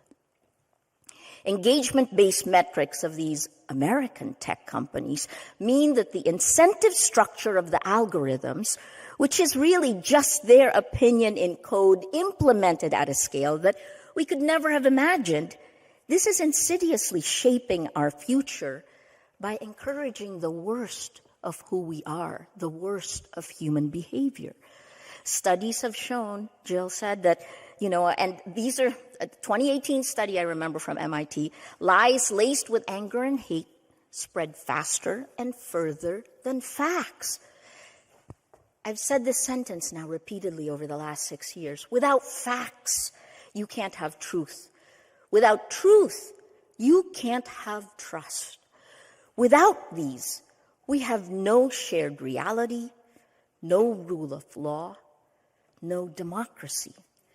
That same methodology that was used against me in the Philippines, this is bottom-up, exponential attacks on social media that at least 90 hate messages per hour, 90, that pounds a lie 1 million times to become a fact. That lie is journalist equals criminal. That came bottom up and then top down from our president a year later. But let me bring it to you. This is also how January 6th happened. And I'm going to show you a study by the Election Integrity Partnership. This was done by academics in the United States. This is how Stop the Steal, how the meta-narrative was seeded a year later on RT. And then picked up. The mainstreaming began by Steve Bannon on YouTube, seeded on closed networks, and then kept spreading, picked up by Tucker Carlson on Fox, and then dropped by the super spreaders, QAnon, which strangely enough has a connection to the Philippines, and then coming top down with President Trump in November last year. There is no difference between online violence and our physical world, right? They are one and the same. Online violence is real-world violence. If you can make people believe lies are facts, you control them. This is why we have the rise of tyranny all around the world. In my Nobel lecture, I said that an atom bomb has exploded in our information ecosystem, and because we need to prevent humanity from tearing itself apart, we need a new global coalition like the UN, or its precursor. When Woodrow Wilson founded the League of Nations, the reason he won the Nobel Peace Prize in 1919, Wilson also enacted laws like the Federal Trade Commission Act and the Clayton Antitrust Act. He reclaimed power from huge corporations and promoted competition. How would he deal with surveillance capitalism today? Because that is where all our problems connect. You may see it as political, but it isn't. It is safety, privacy, antitrust, and what we all talk about a lot is content moderation. These are not separate issues. The platforms want you to debate content moderation down here. Because if you're stuck down here, then you don't move further up. Upstream, you have the algorithms. This is the operating system of that. And then you have to go even further upstream to its root cause, our data. Surveillance capitalism. We cannot solve the global existential problems if we don't win the battle for facts. That's the foundation of everything. And here's the thing. We cannot have integrity of elections if we don't have integrity of facts.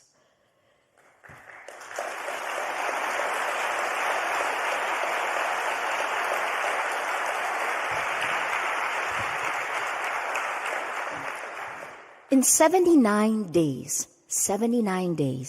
the Philippines will vote in an existential moment for our democracy. The frontrunner for president is Ferdinand Marcos Jr., the son of the dictator ousted by a people power revolt 36 years ago.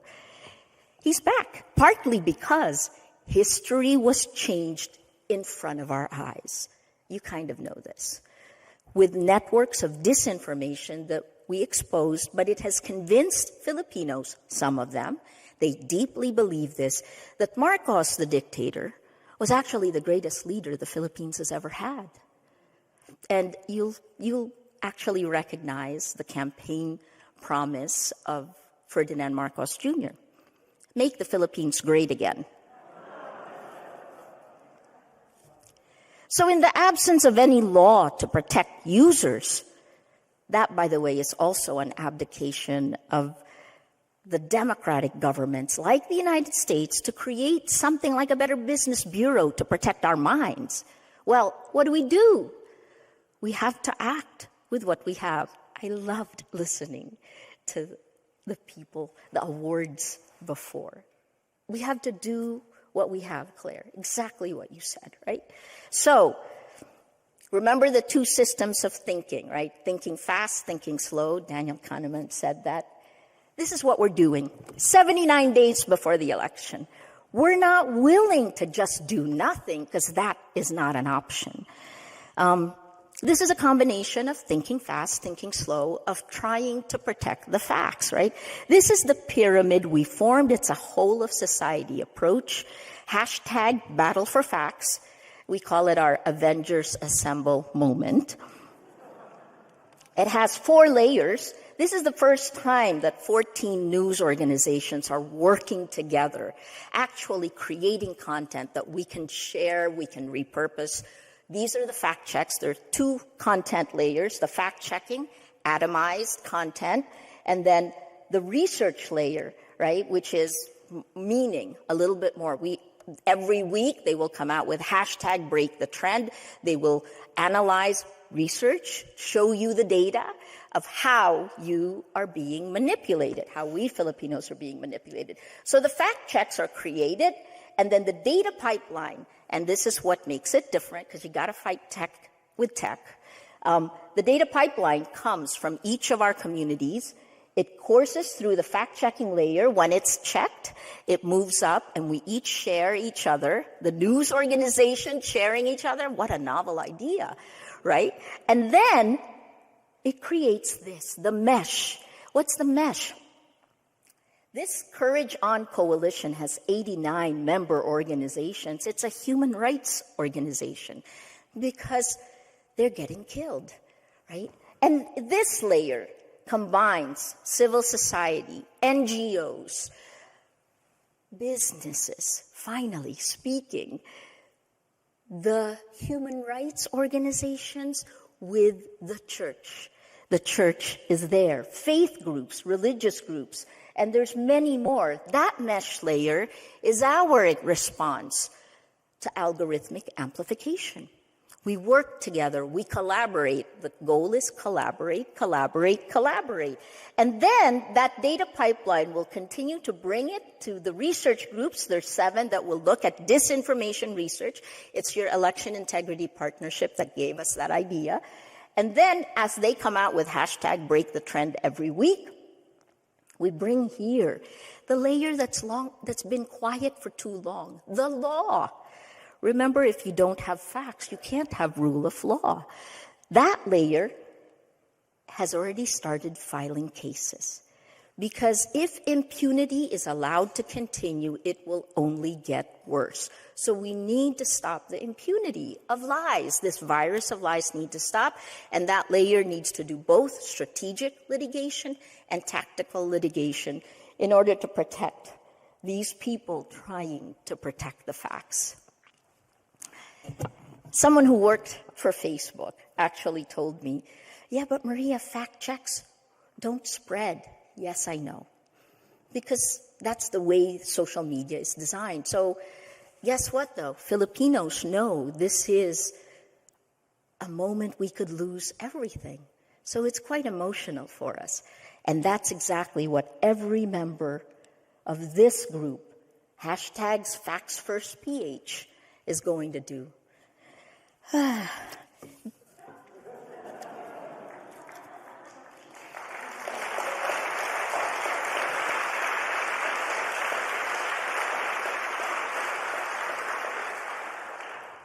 The honor code is the foundation of this pyramid because it's an appeal to every Filipino to pledge to work against corruption and lies and clean up each of our areas of influence. Then we slowly connect our realities together, because that's also missing, a shared reality. We connect it together. That's what I call it the mesh. We need to mesh. We are all connected. Journalists are under attack, are discredited because we push back against the lies. We hold power to account.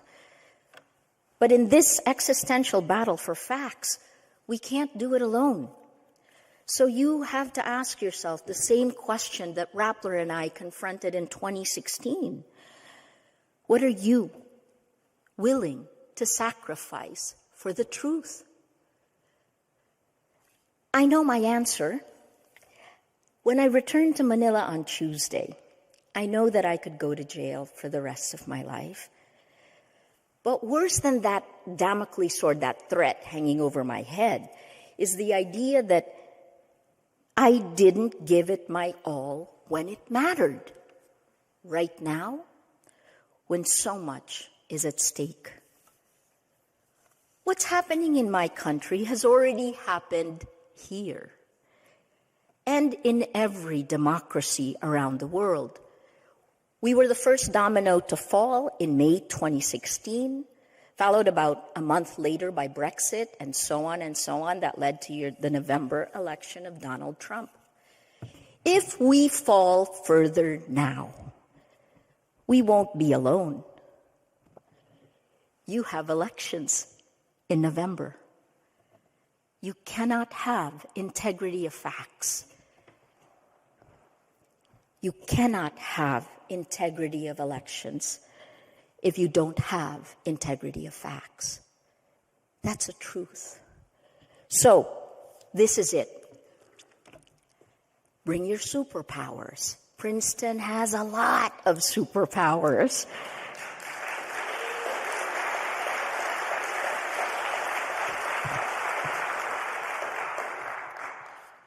Don't give up. Because when you do, you make all of us just a little weaker. You have to act before it's too late. You must join the battle for facts, the battle for truth. The time to act is now. Thank you for having me here.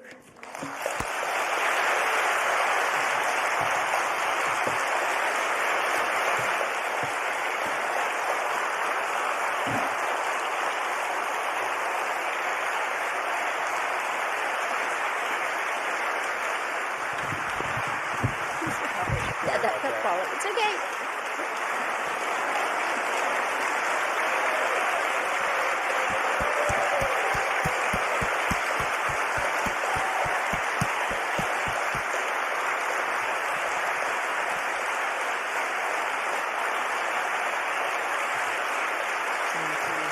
Thank you.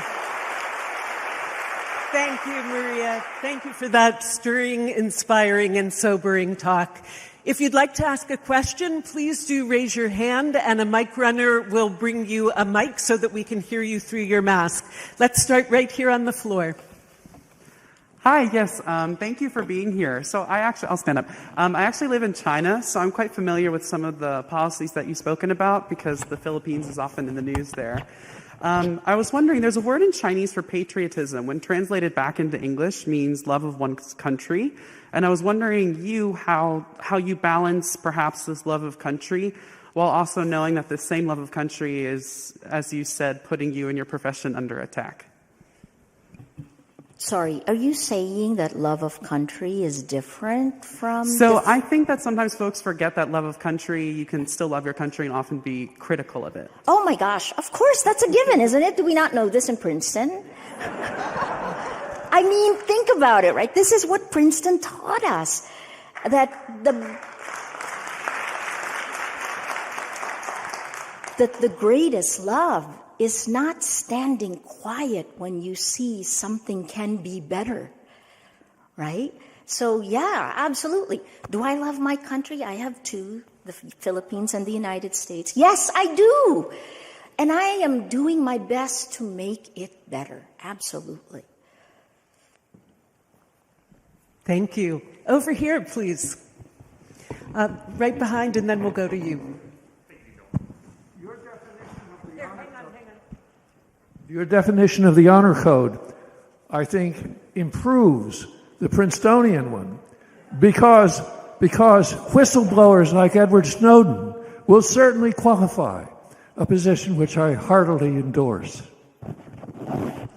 I know Edward, and I've spoken with him, and, I think the difference, though, I guess, I speak as a journalist, and I defend journalists, vehemently, because in the end, we have a standard and ethics manual. So I think the person that I am was first formed by the honor code, and I didn't realize it while I was here. You just kind of write it, I pledge on my honor that.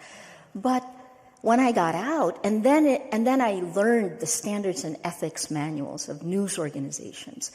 It's a very nuanced world. When you're the gatekeeper, you not only have to know when to make the decision, you must be radically transparent. And so that's what I stand. I think that people like Edward Snowden, he is a whistleblower, and Julian Assange is a whistleblower.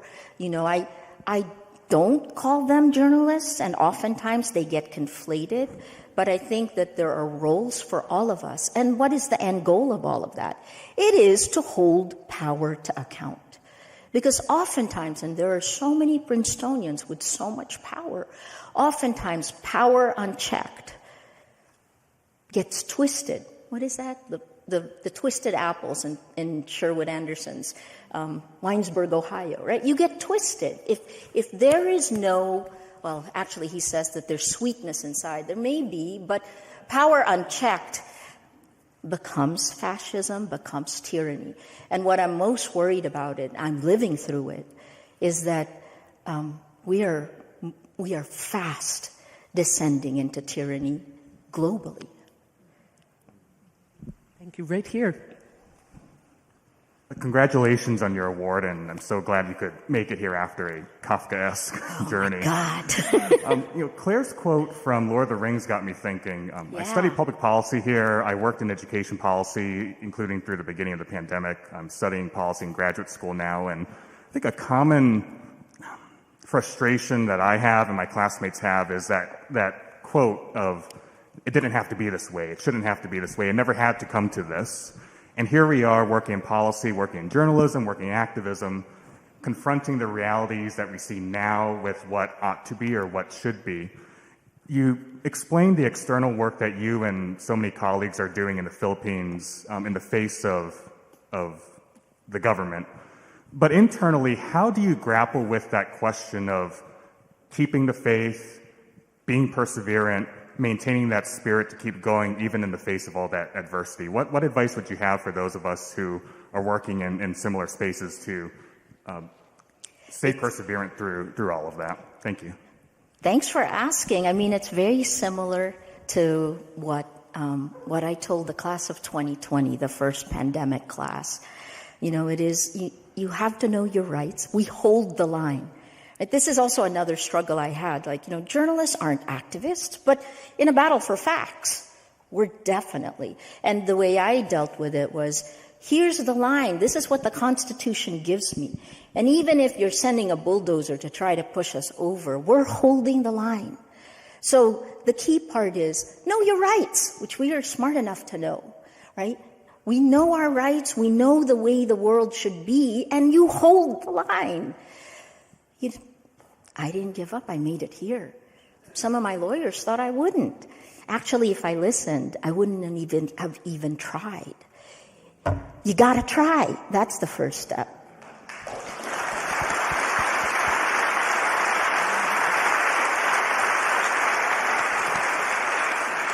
Right down here, please.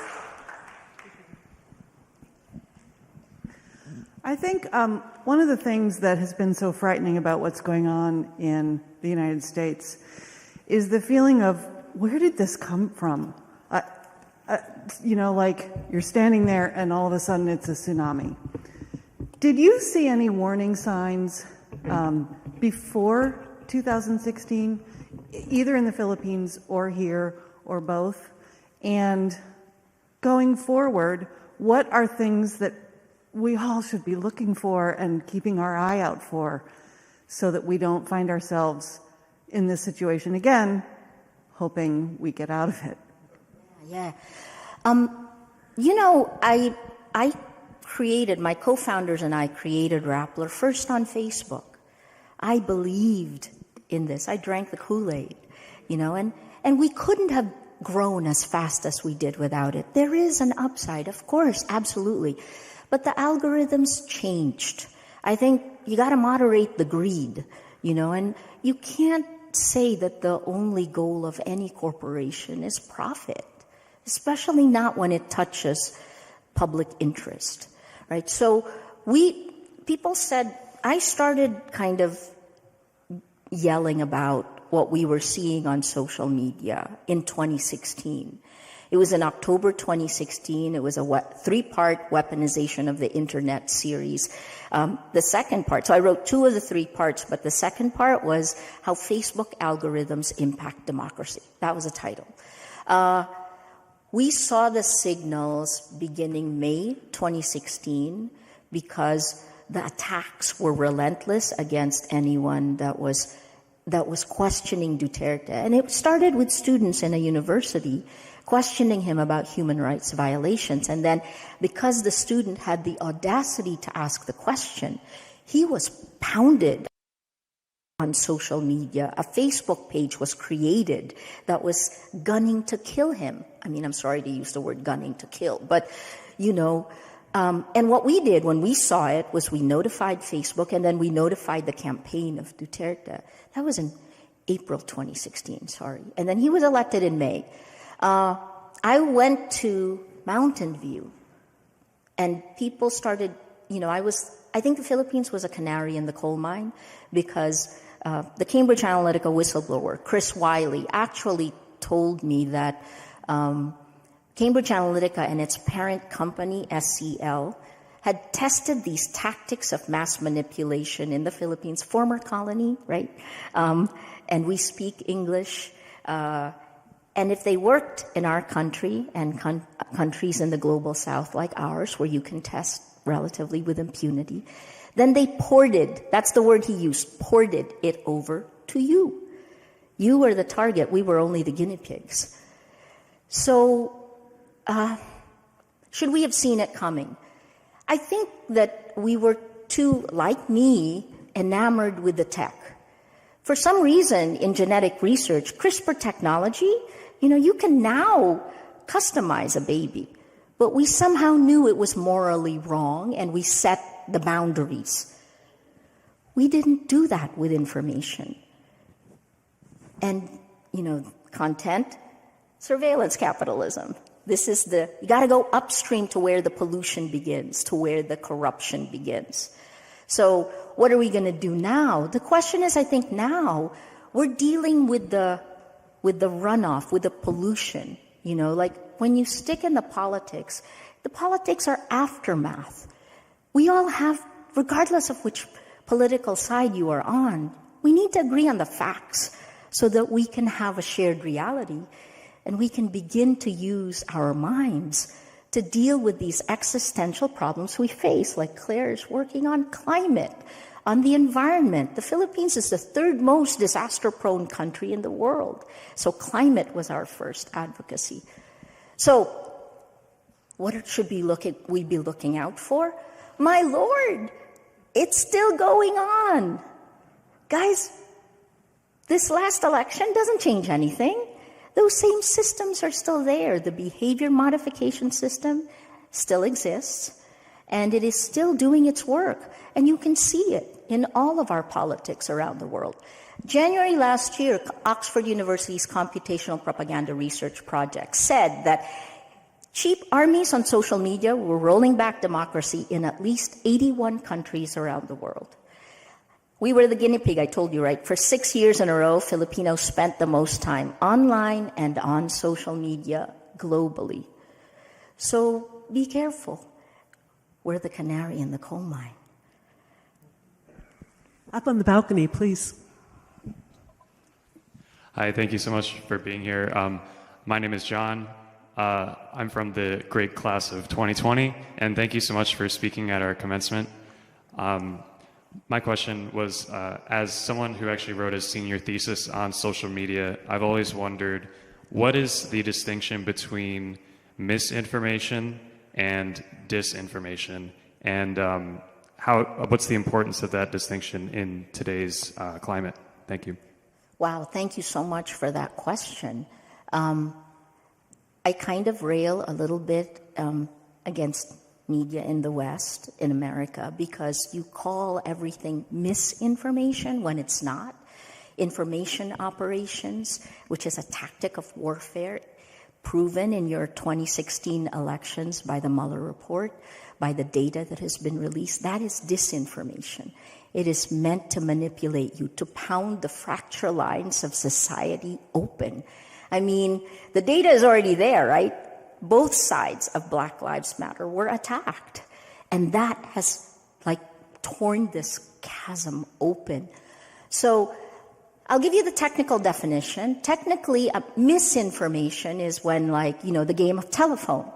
It kind of gets slightly distorted, not because of anyone wanting to distort it. It just gets distorted in the retelling.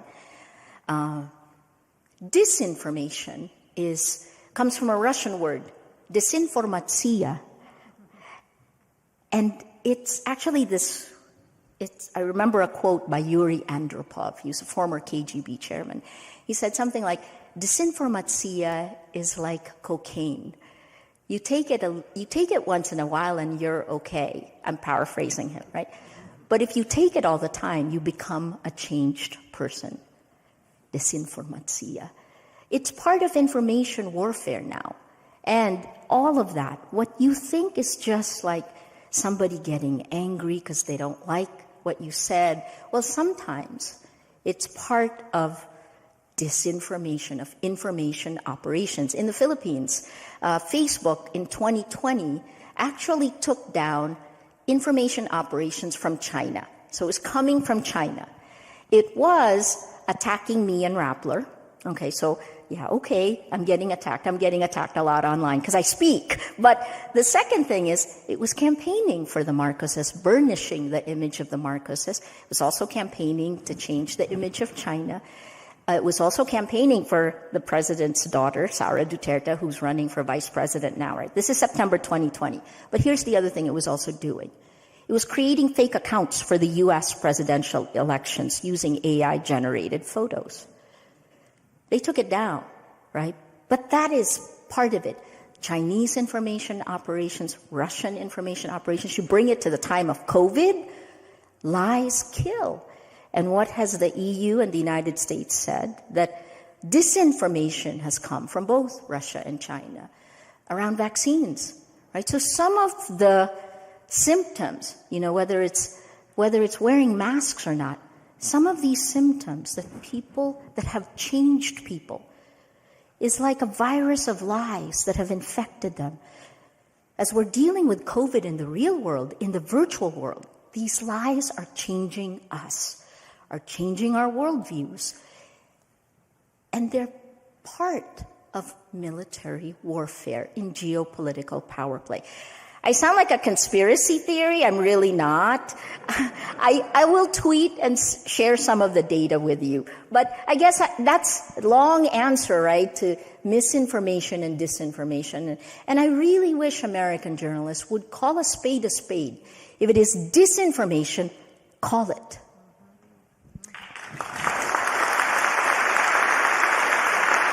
Thank you, Maria.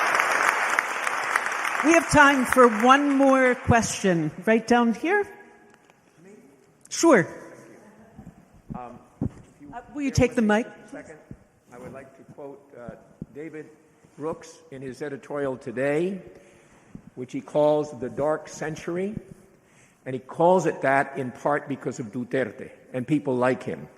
And he concludes with the following. Democrats are not born, they are made. If the 21st century is to get brighter as it goes along, we have to get a lot better at making them. We don't only have to worry about the people tearing down democracy. We have to worry about who is building it up. Thank you for what you're doing.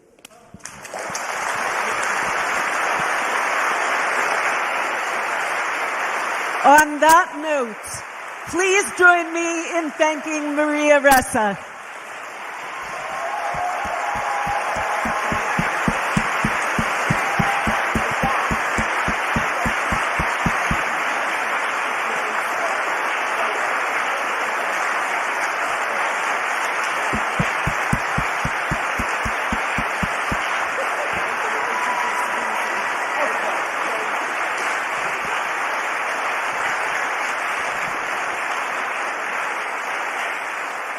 Thank you, Maria. Thank you all. It's now my great pleasure to introduce from the great class of 1979, Weezy Sams, who's been the chair of Princeton's Board of Trustees since the summer of 2019. Please join me in welcoming Weezy Sams.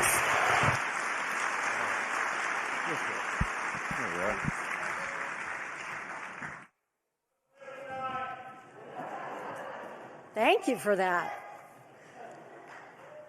As chair of the Board of Trustees, it is my privilege and pleasure to introduce people you've already met, but this year's recipients of the James Madison Medal and the Woodrow Wilson Award. As has been said, these are the highest honors that Princeton confers upon alumni. And they recognize not only personal achievement, but also a commitment to public service to which this university is dedicated. And I think you will agree that both of our honorees exemplify this tradition. In keeping with custom, I will begin with the James Madison Medal.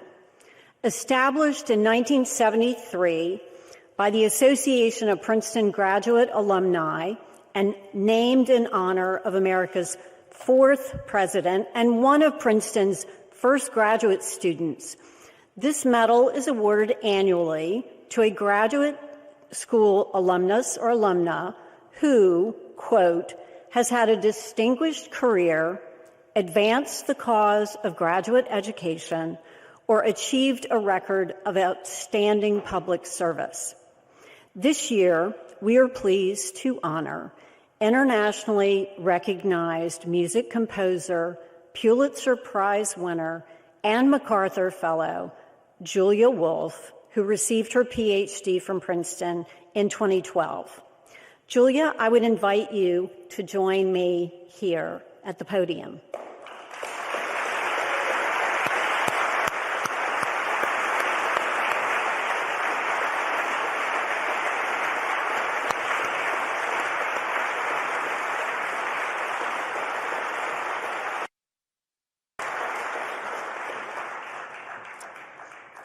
Every year, the James Madison Medal bears a unique inscription reflecting the contributions of the awardee.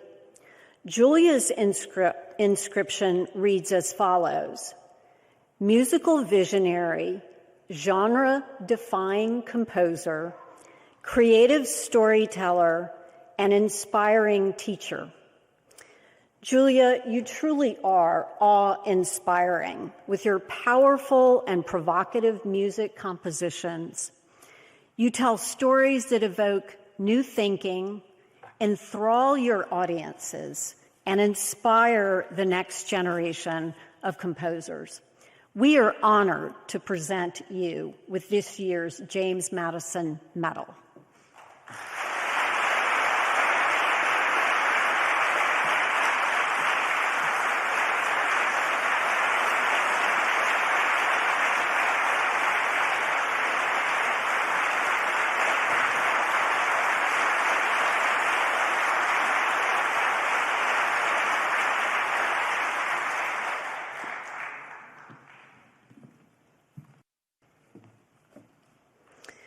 The Woodrow Wilson Award was established in 1956 by an anonymous donor to honor undergraduate alumni who have embodied the spirit of public service that Woodrow Wilson invoked at Princeton's sesquicentennial. Today, as you know, his words, along with the words of a recent recipient of this award, Supreme Court Justice Sonia Sotomayor of the class of 1976,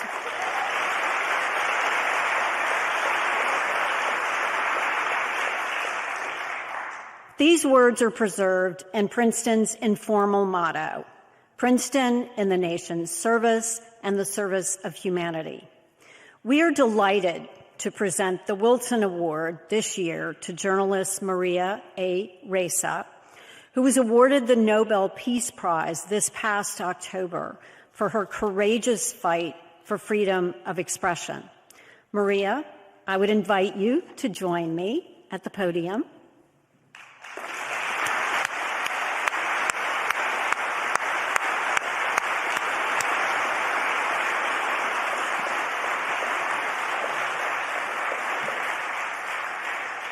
And I have to recognize, Maria was awarded the Nobel Peace Prize in recognition of, quote, efforts to safeguard freedom of expression, which is a precondition for democracy and lasting peace. Maria, throughout your remarkable career, you have been a fierce advocate for freedom of speech and all of its ideals. You have been fearlessly and tirelessly dedicated to the pursuit of truth. And as you have told us, this seems to be more important today than ever before. we are honored to present to you this year's Woodrow Wilson Award.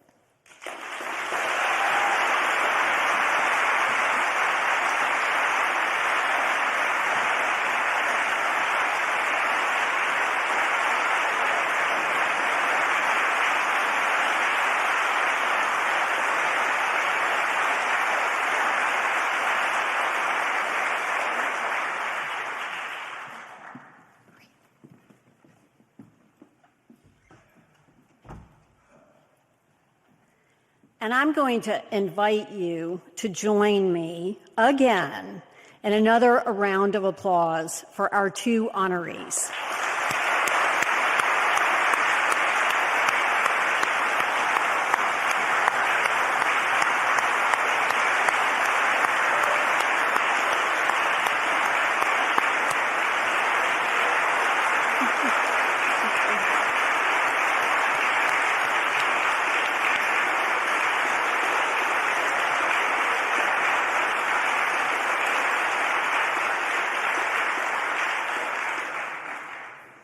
And I will now invite Mary Newbern of the great class of 1997 to the stage to adjourn today's program. Thank you.